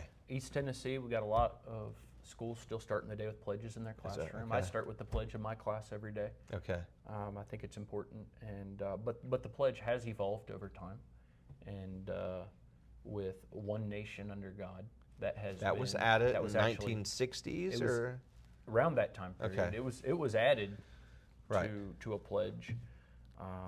So that's really the only major, I think, change to the pledge, that's isn't what it? it looks like. Yeah. Yeah. So I was going to play a game. I wish I'd played this. I'm going to put this game together. Maybe I'll play if I see it at church or Okay. promise me you're not going to go research this ahead of time. I'll try not to. But the Pledge of Allegiance, if you look at it written down, there are like 5 commas in the official. All right? So when we say the pledge, I know where you're going. you know where I'm going with this. Yeah. Okay. We put these pauses in that really don't match where the pause is. Correct. Okay? And I've read, I don't know if this is true or not, but the way we say it is the reason we learned it that way was lots of times because of little kids. And as the teachers were teaching the pledge to them, they would give them smaller little sound bites, right? For the minute. so they could remember it easier. Then they would move on to the next section. That's how they memorized it, right? In those little sound bites. However, if you read it on paper, the commas are not, in every case, right where it is in the spoken pause. Yep. And it's actually pretty important where those pauses are. They're not just thrown in there. Right. Those pauses connect some of those words together that should be connected because it's a belief, such as, do you have a part of that comes to mind? So it's the one nation under God. Yeah, so when we There's say there's no one pause. nation, under God, Yep. indivisible. Yeah. But that's actually one continuous It is. thought, and that's by design, and it's important. And there was a movement that, I don't know how big the movement was. It might have just been local. But I was teaching my kids the pledge while I was teaching, you know what I mean? It was while I was being a teacher. We'd say, one nation under God. Right. And then pause, Yeah. right? Indivisible, okay? Right. But that pause, none of these pauses are supposed to be there. I pledge allegiance to the flag of the United States of America. That's all one, right? That's one The phrase. first comma comes after, okay. So I mean, it's, but yeah, we've subdivided it, and I think it's lost some. It certainly meaning. it changes the meaning, doesn't it? It does. It So- makes it deeper. How's Yeah. that? So that's a game I was going to put together. Yeah. Is have it, and you know what do you call those in like Sunday school? You have you put the little on the fabric. The flannel graphs. Oh my Flannel gosh. graphs. Flannel graphs. Do something like that, and then see if people can take the commas and put them where they're supposed to be. Ooh. I think that would be a fun little exercise. I don't know if I'd be good at it or not, but it's Yeah, but in the Pledge of Allegiance. right. Right. Right. That's interesting. Okay. Anyway, I like it. that's all right. So these are important to know. Are these historical artifacts, if you will? It's, who are you? Right. It's your heritage. You can point back to it, and there are anchors in our heritage, and we can look at it through some of the artifacts. And you don't even have to agree with everything that's a part of it. That's what our founders thought. You know, going through this stuff. So The seal, the Great Seal of the United States, we're familiar probably with, when we see the president speak, the seal of the president, right? So the Great Seal of the United States, in what context would we see that? On money? Where is that? You've got lots of money. Can you pull out some? I don't even know. I don't carry cash. I don't even know. So Where do we see that? in our everyday travels do we see the Great Seal of the United States? I'm sure we see it in Washington, D.C. Okay.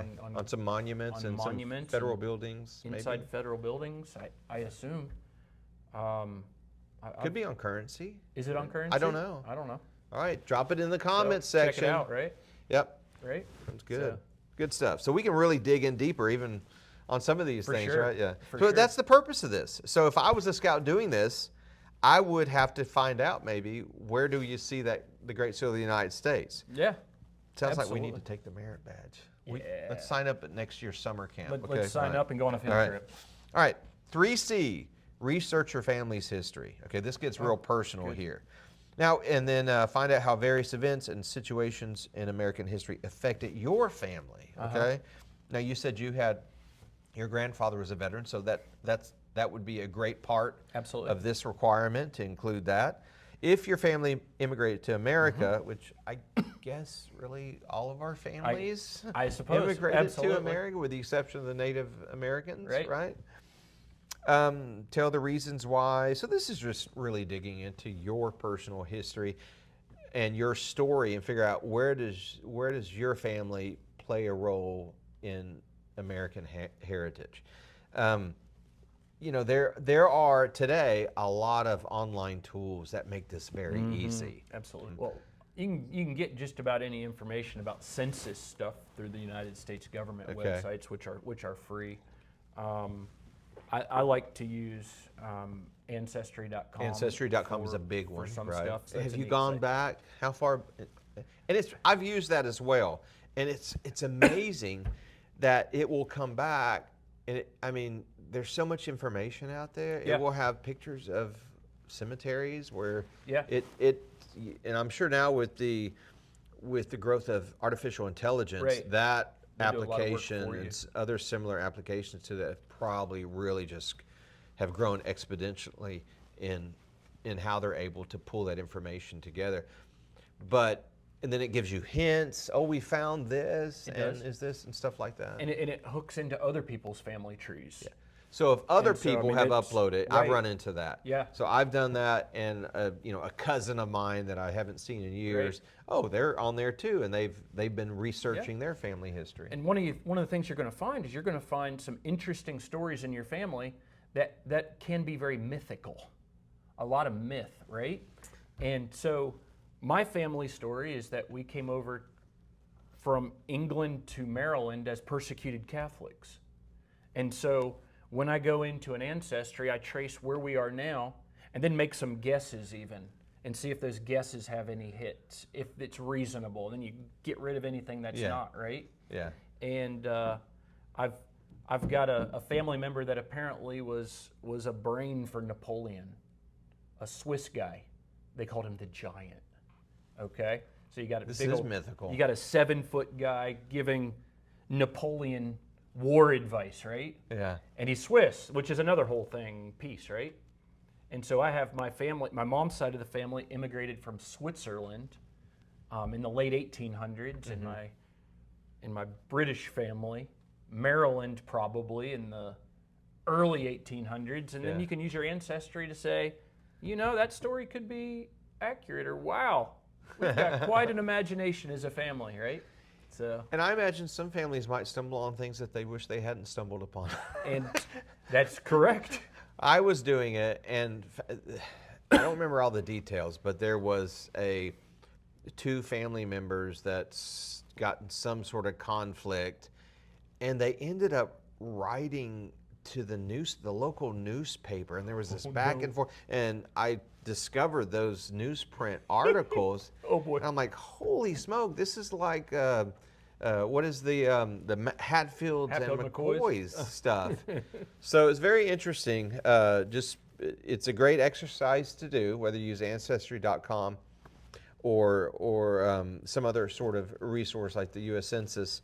But it's good exercise. You'll learn a lot, but just be a little careful. You might find everybody's got baggage. Everybody's got a story, and that's just part of life. Absolutely, absolutely. All right, moving on here.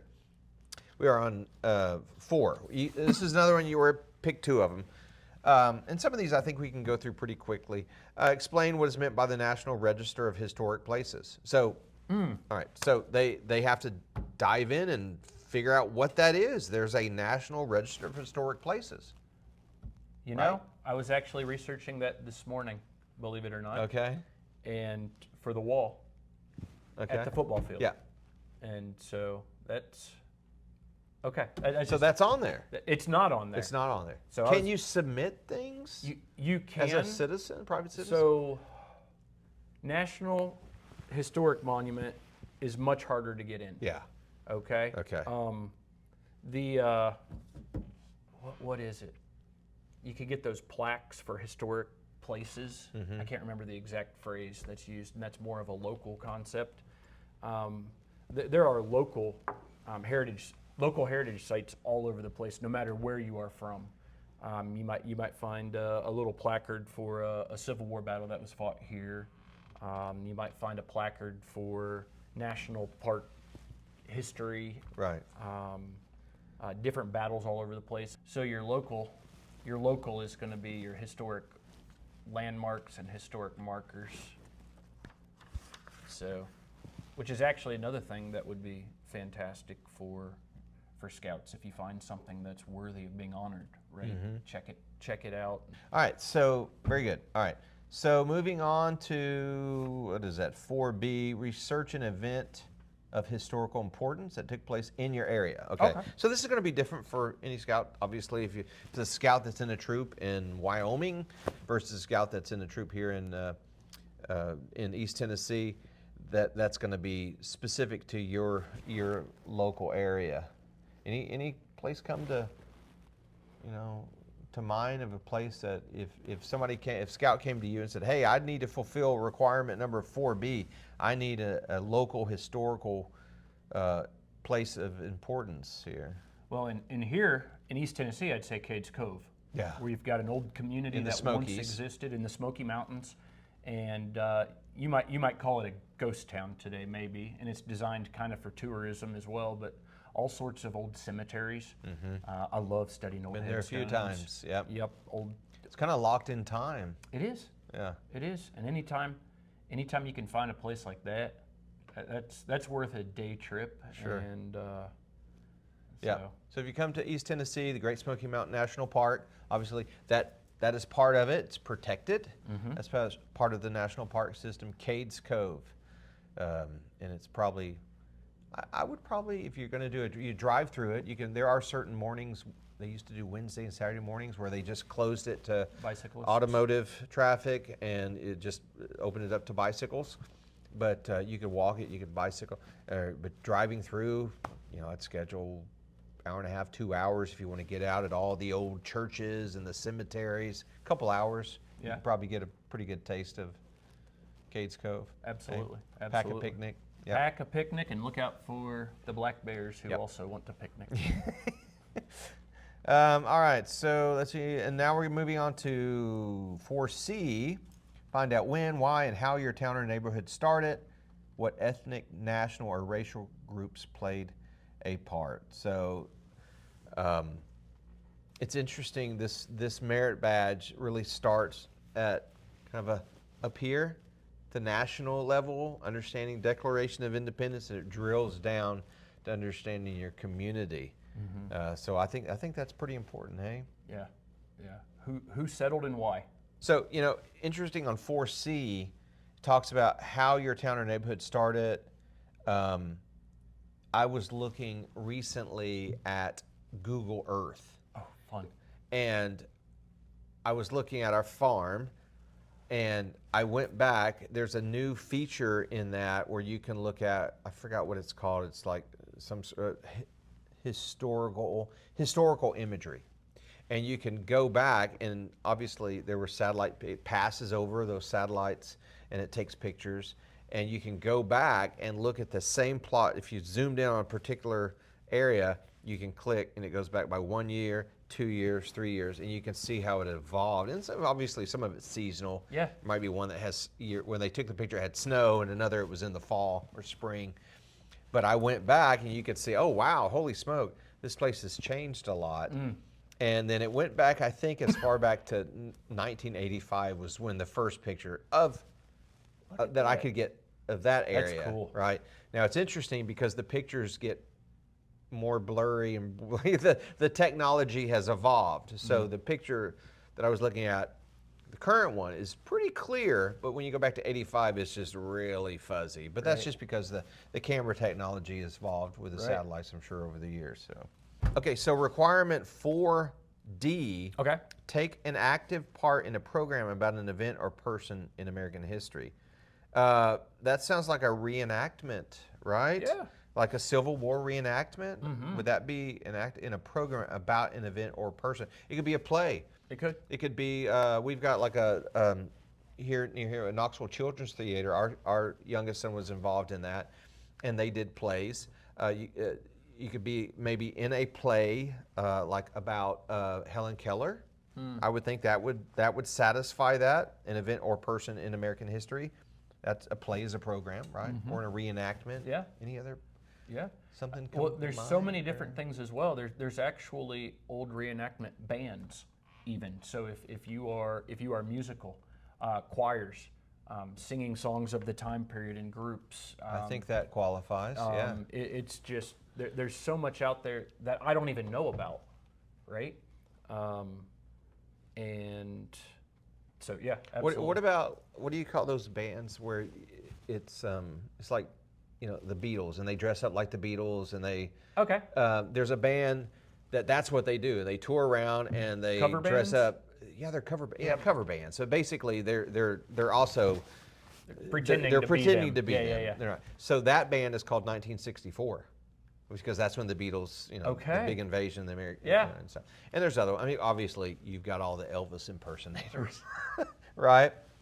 And there's a few that come to town here that play at the Tennessee Theater, like ABBA. Right. Not really ABBA. I'd love to see ABBA. Right. But that come and they impersonate. Does that? What is this? You have to. I wonder if you The could. scouts have to. You have to be careful to satisfy the specific language. Active part in a program about an event or person, or people, I guess you could say. Interesting. Reenactment's the one I that think makes the reenactments best sense. makes But a there's lot of so many sense. different levels to reenactment. It's not just a Yeah. guy or a lady with a gun on their shoulder, right? So I Right. mean, you've got all of the different roles. You've got the commanders, the soldiers, the nurses, the guys sitting around campfire making lead bullets. And a lot of these reenactors, they'll go camp out and say we're only going to be in character, right? So there's so many different levels. So to this, that as I'm not well. sure you're familiar with down at Fort Loudon. Okay. Okay, they do a reenactment down there because Yeah. there's a fort, Right. and they have people that come in. They dress up in that time's attire, and they play those parts. Yeah. And then they have things. People are selling. They'll have somebody that's selling food that might have been sold at that time, and Right. they do some blacksmithing and Yeah, different yeah. activities like that. Yeah, and that could be a good volunteer concept. Sure. That usually the people that are in these historical places that are in character, they feel like they're aging out, and is anybody going to take my place? And you can jump in there Yeah. and be a part of Yeah. that as well. That's great. That'd encourage them as well. Requirement E, visit a historical trail or walk in your area, and then talk about that with your merit badge counselor.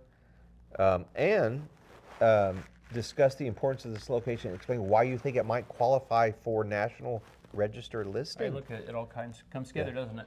Yeah. Yeah. So any historic trails or in this area that come to mind? Well, when you go national, Yeah. you got your Oregon Trail. If you want to go way back, but Oregon Trail, I Trail even- of Tears. Trail of Tears. I'm even fine with the concepts of the old Route 66. Yeah. That went Yeah. across the United States and the birth and death of towns with railroad, with interstate highway system concepts, and those would be more big stuff than your local treks. But Is there a trail name for the Donner family, that tragic event that happened? Is it the Donner Trail, or is that Donner no? Pass, The Donner Pass, something yeah. like that. I was actually in Springfield, Illinois this summer. I mentioned that earlier at Lincoln Library, and the Donner Party actually started in Springfield, Illinois. that right? And there was a Okay. big plaque. I got a picture with. Oh wow, Which is cool. Well, there's a few ideas. crazy. Yeah. Obviously, as we mentioned earlier, I know we talk about this area because that's what we're familiar with here in East Tennessee, but look those up wherever you're at, whether it's Montana or Hawaii or California. Look for historic trails or walks in that area, and then that will that's a good topic, I think, to talk about in this requirement for you. Lots of them in New England. So if you're up in the New England area, Boston Okay. has tons of stuff. Oh, I bet. So Revolutionary War, this is where the soldiers went. This is how they went at the time they went. Yeah. And you can get tour guides. And Charleston has a lot. Charleston, South Carolina. So it's just all over the country. All right, we're wrapping up here almost. Requirement number 5, you got only do one of these, but we're going to talk about all 3. Watch 2 motion pictures that are set in some period of American history. Now that's pretty broad. Very broad. Some period. So that could be, war, it could be Industrial Revolution. There's a lot of latitude there. And describe how accurate that film, obviously you get into Hollywood films, there's a lot of artistic liberty, shall we say, with some movies, right, for entertainment purposes. So they have to watch the film. They have to watch 2 motion pictures. And it's interesting, it says motion pictures. We mentioned Ken Burns' Civil War documentary earlier. If I was a merit badge counselor, I might be willing to allow that because it's not a traditional motion picture like when you think about it. Right. And then talk about how accurate it is, how it depicted those characters. So I went on Google earlier with my parents' permission. I went on the internet. So I always say to the scouts, when I'm telling them to do something online to go research, I always say, with your parents' permission. But with my parents' permission, I went online. And I looked up, for this merit badge, what are other types? What are types of motion pictures that people are watching to fulfill this requirement? So here's a few. Okay. I'm just going to throw these out. And again, this is it just says some period. So it's very broad. Very broad. Right? Here we go. Lincoln, Apollo 13, First Man, Grapes of Wrath, The Red Badge of Courage, Midway, Forrest Gump, which is interesting. Now some of these, these are movies, so Scouts, with your parents' permission, you should watch these movies because some of these obviously have some colorful language, shall we say. And right, and a Scout is clean is one of the points of the Scout law, so you want to make sure that you're watching things that are appropriate and that your parents are giving you permission. But Forrest Gump is interesting because that character gets plugged into some very significant historic moments. Absolutely. In our country's history. And I think that's kind of interesting, right? Yeah. So that would be possibly a good one. Gettysburg, The Right Stuff, which was a great movie about the, was it the Mercury? I've not seen that one. You've not seen The Right Stuff? I have not. Okay, you need to see I'll The have to Right look it up. Stuff. Yeah. All right. So I'm giving you homework. This may be Homework. your classroom, but I'm giving you homework. I want you to watch The Right Stuff. The Right Stuff. Yeah. Yep. Okay. Okay.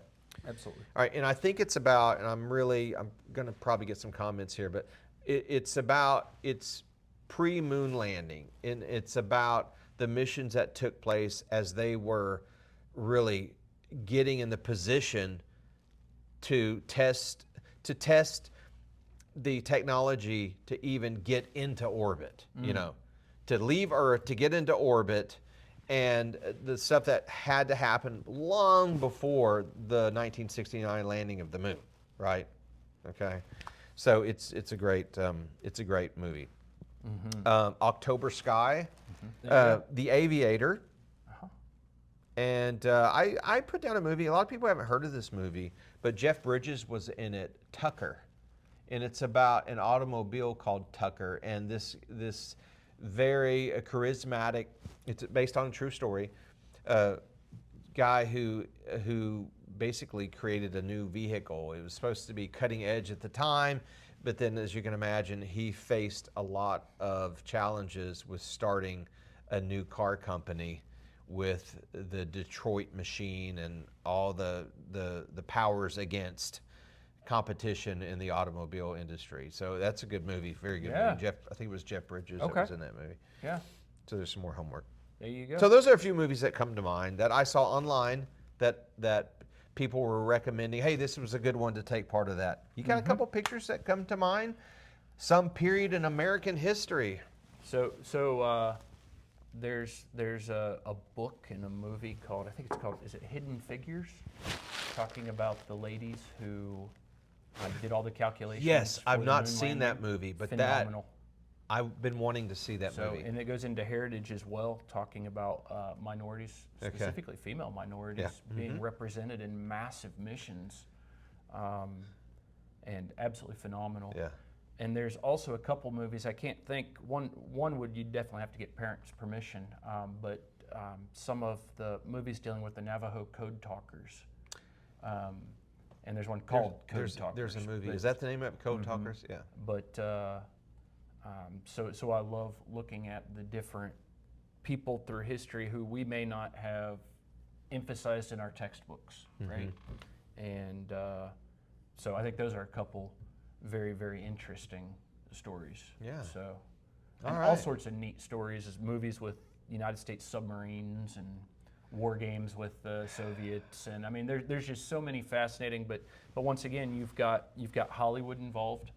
So being able to study the history and then see how Hollywood's portrayed. Historical fiction's a wonderful genre, unless the fiction completely overtakes the historicity. So, and to that point, one of the requirements of that one says to describe how accurate each film is with regard to the historical events depicted. right.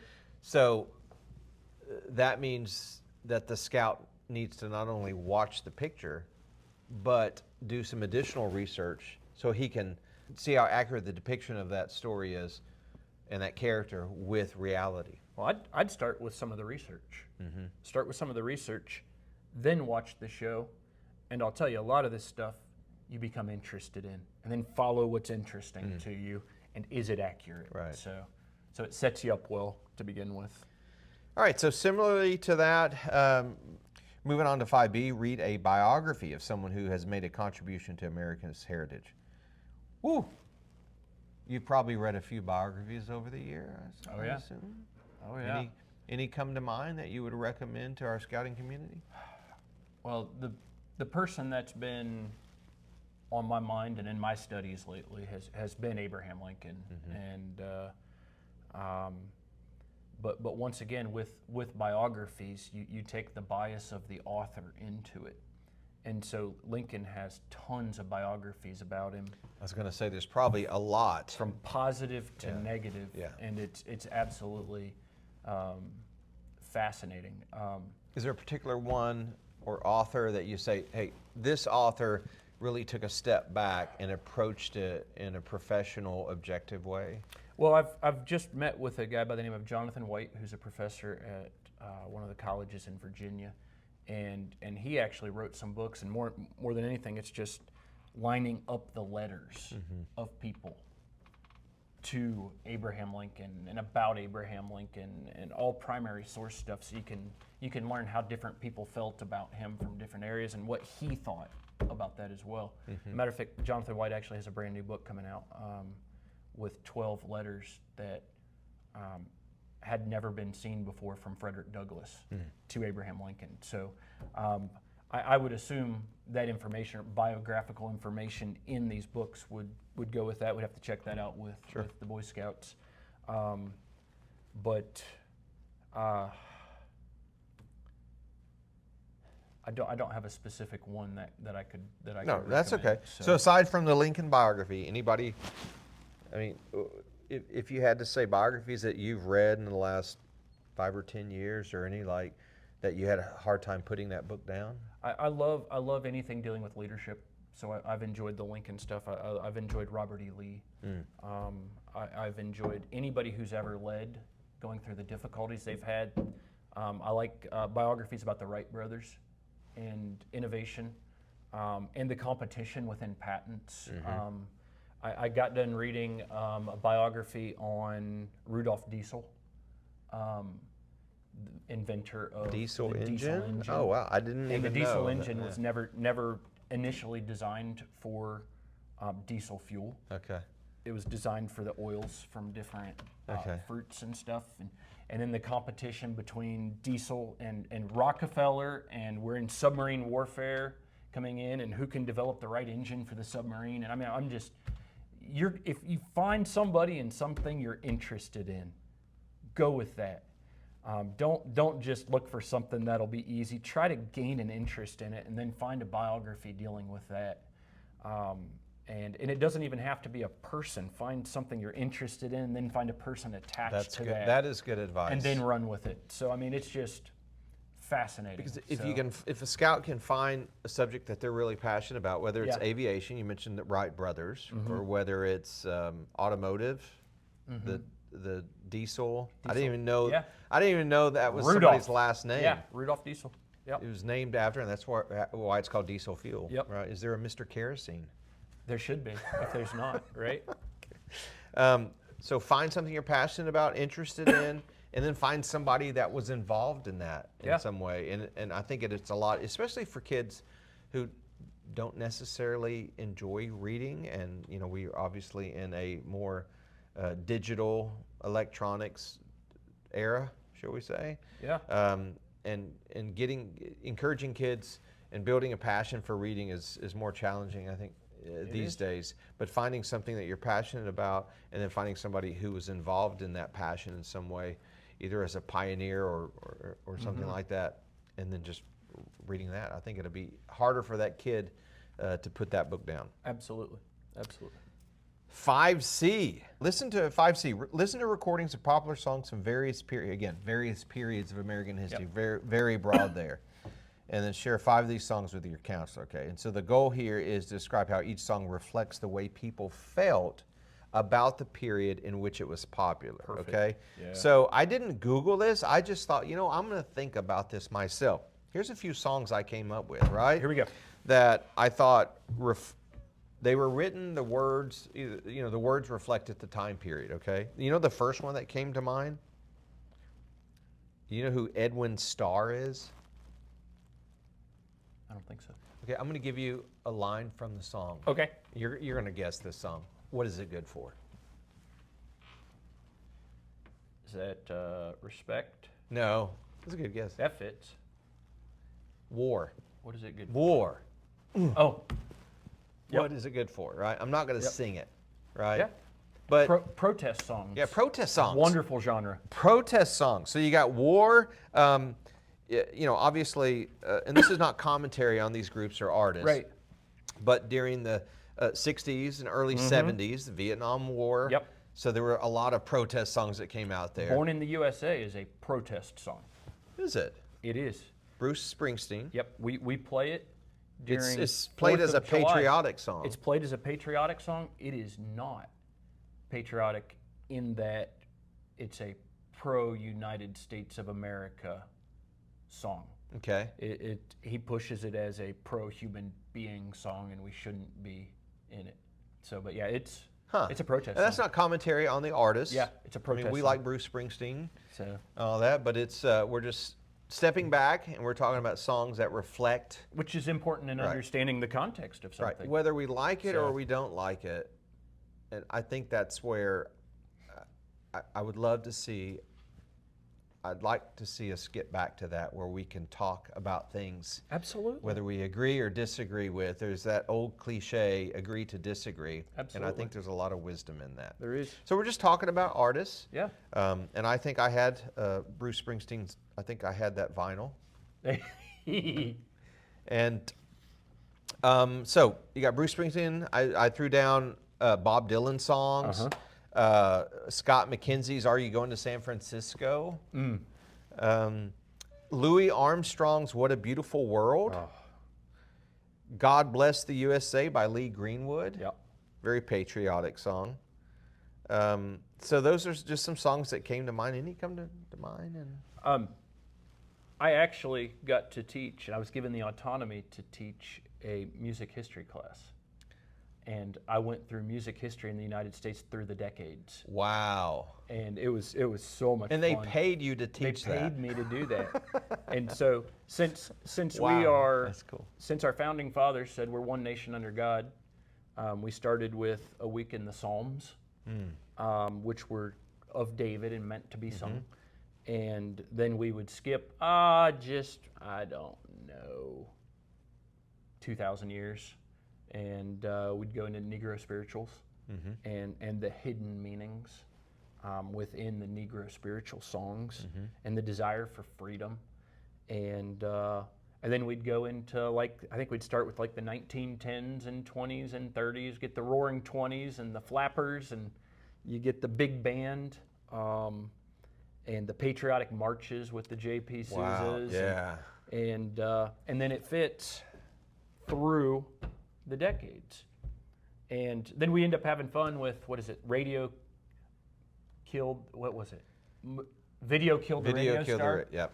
Just talked about the different technologies throughout the times. And history through music is absolutely unbelievable. And you get into the financial concepts of an Elvis Presley and what he did to the world, United States and world, into a Michael Jackson and an Elton John, right? Just global impact. You could include those guys We Are the on World. requirement 2A.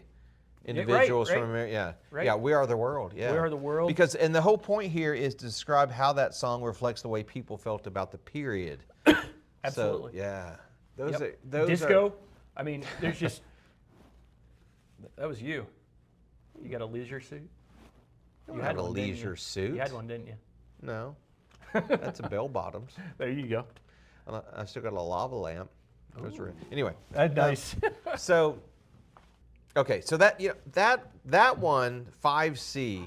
That's we didn't start the fire. Oh, we didn't start. Billy Joel, you got Billy the Joel. whole history.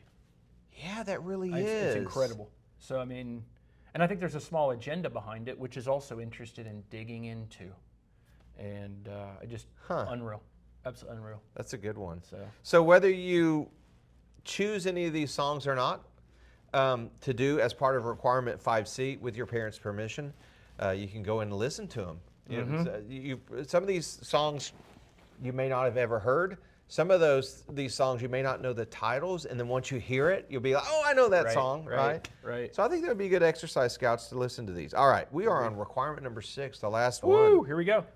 Discuss career opportunities in American heritage, and a few that just kind of came to mind, and you're probably going to get better answers.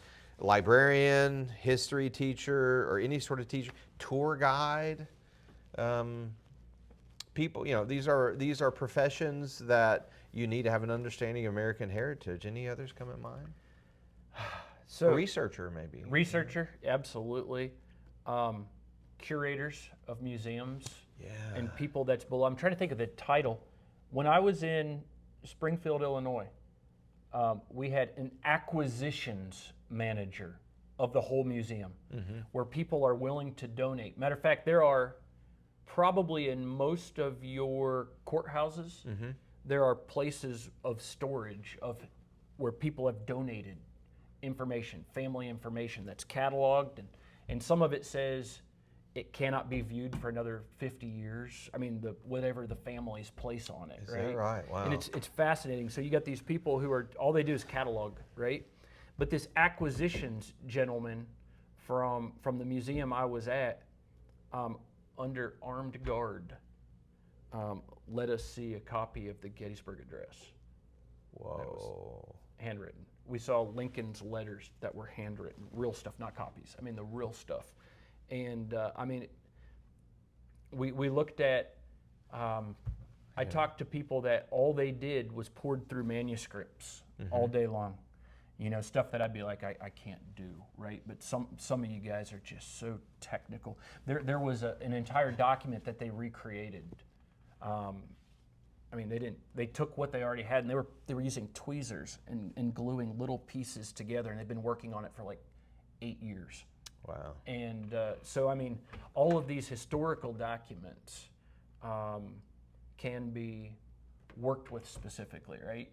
And so you've got anything from office jobs to being out in the field to something that's even volunteer worthy, right? Being volunteers different places. Reenactors, I've been around Civil War reenactors that do it professionally. I don't know the going rate for that. most of those are all volunteers, but yeah, when you're around the people that have these types of jobs and you learn about it, most of them want you involved as well. Right. And that's a foot in the door for a great hobby down the road or even an occupation. Sure. So, and you get to the United States Air Force Museum where I take all my 8th graders near Dayton, Ohio.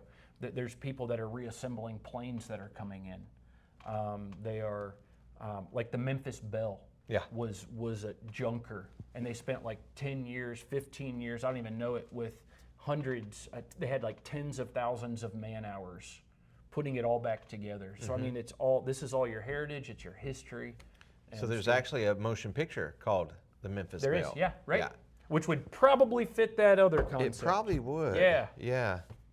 Well, that is a wrap.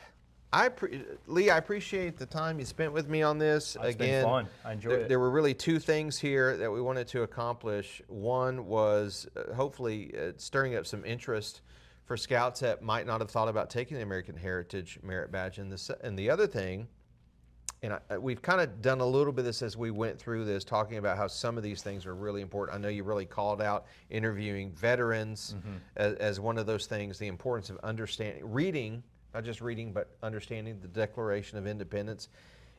This is a merit badge makeover, and I think we've done a pretty good job digging through in a granular way these requirements. Is there anything you would add? The biggest thing that I would add, and it's more along the lines of reinforcing, I think the intent of the badge itself is your head knowledge is good. It's really good. There's a lot of research-based stuff here, but really getting in and doing. That is going to be your key. Jumping in and doing, learning about the past and jumping in so that others can keep learning about the past. And again, follow your interests, because when you're interested, other people become interested as well. So, Sounds good. Thank you. hey, thank Enjoyed you. it. I appreciate Thanks for you. being here. Me too. Yes, Till sir. next time, Outdoors with ScoutTrek. Talk to you then. A Scout is friendly, and so is Griffin. In fact, he'd invite you to his house for dinner sometime, but you'd never survive the journey to get there.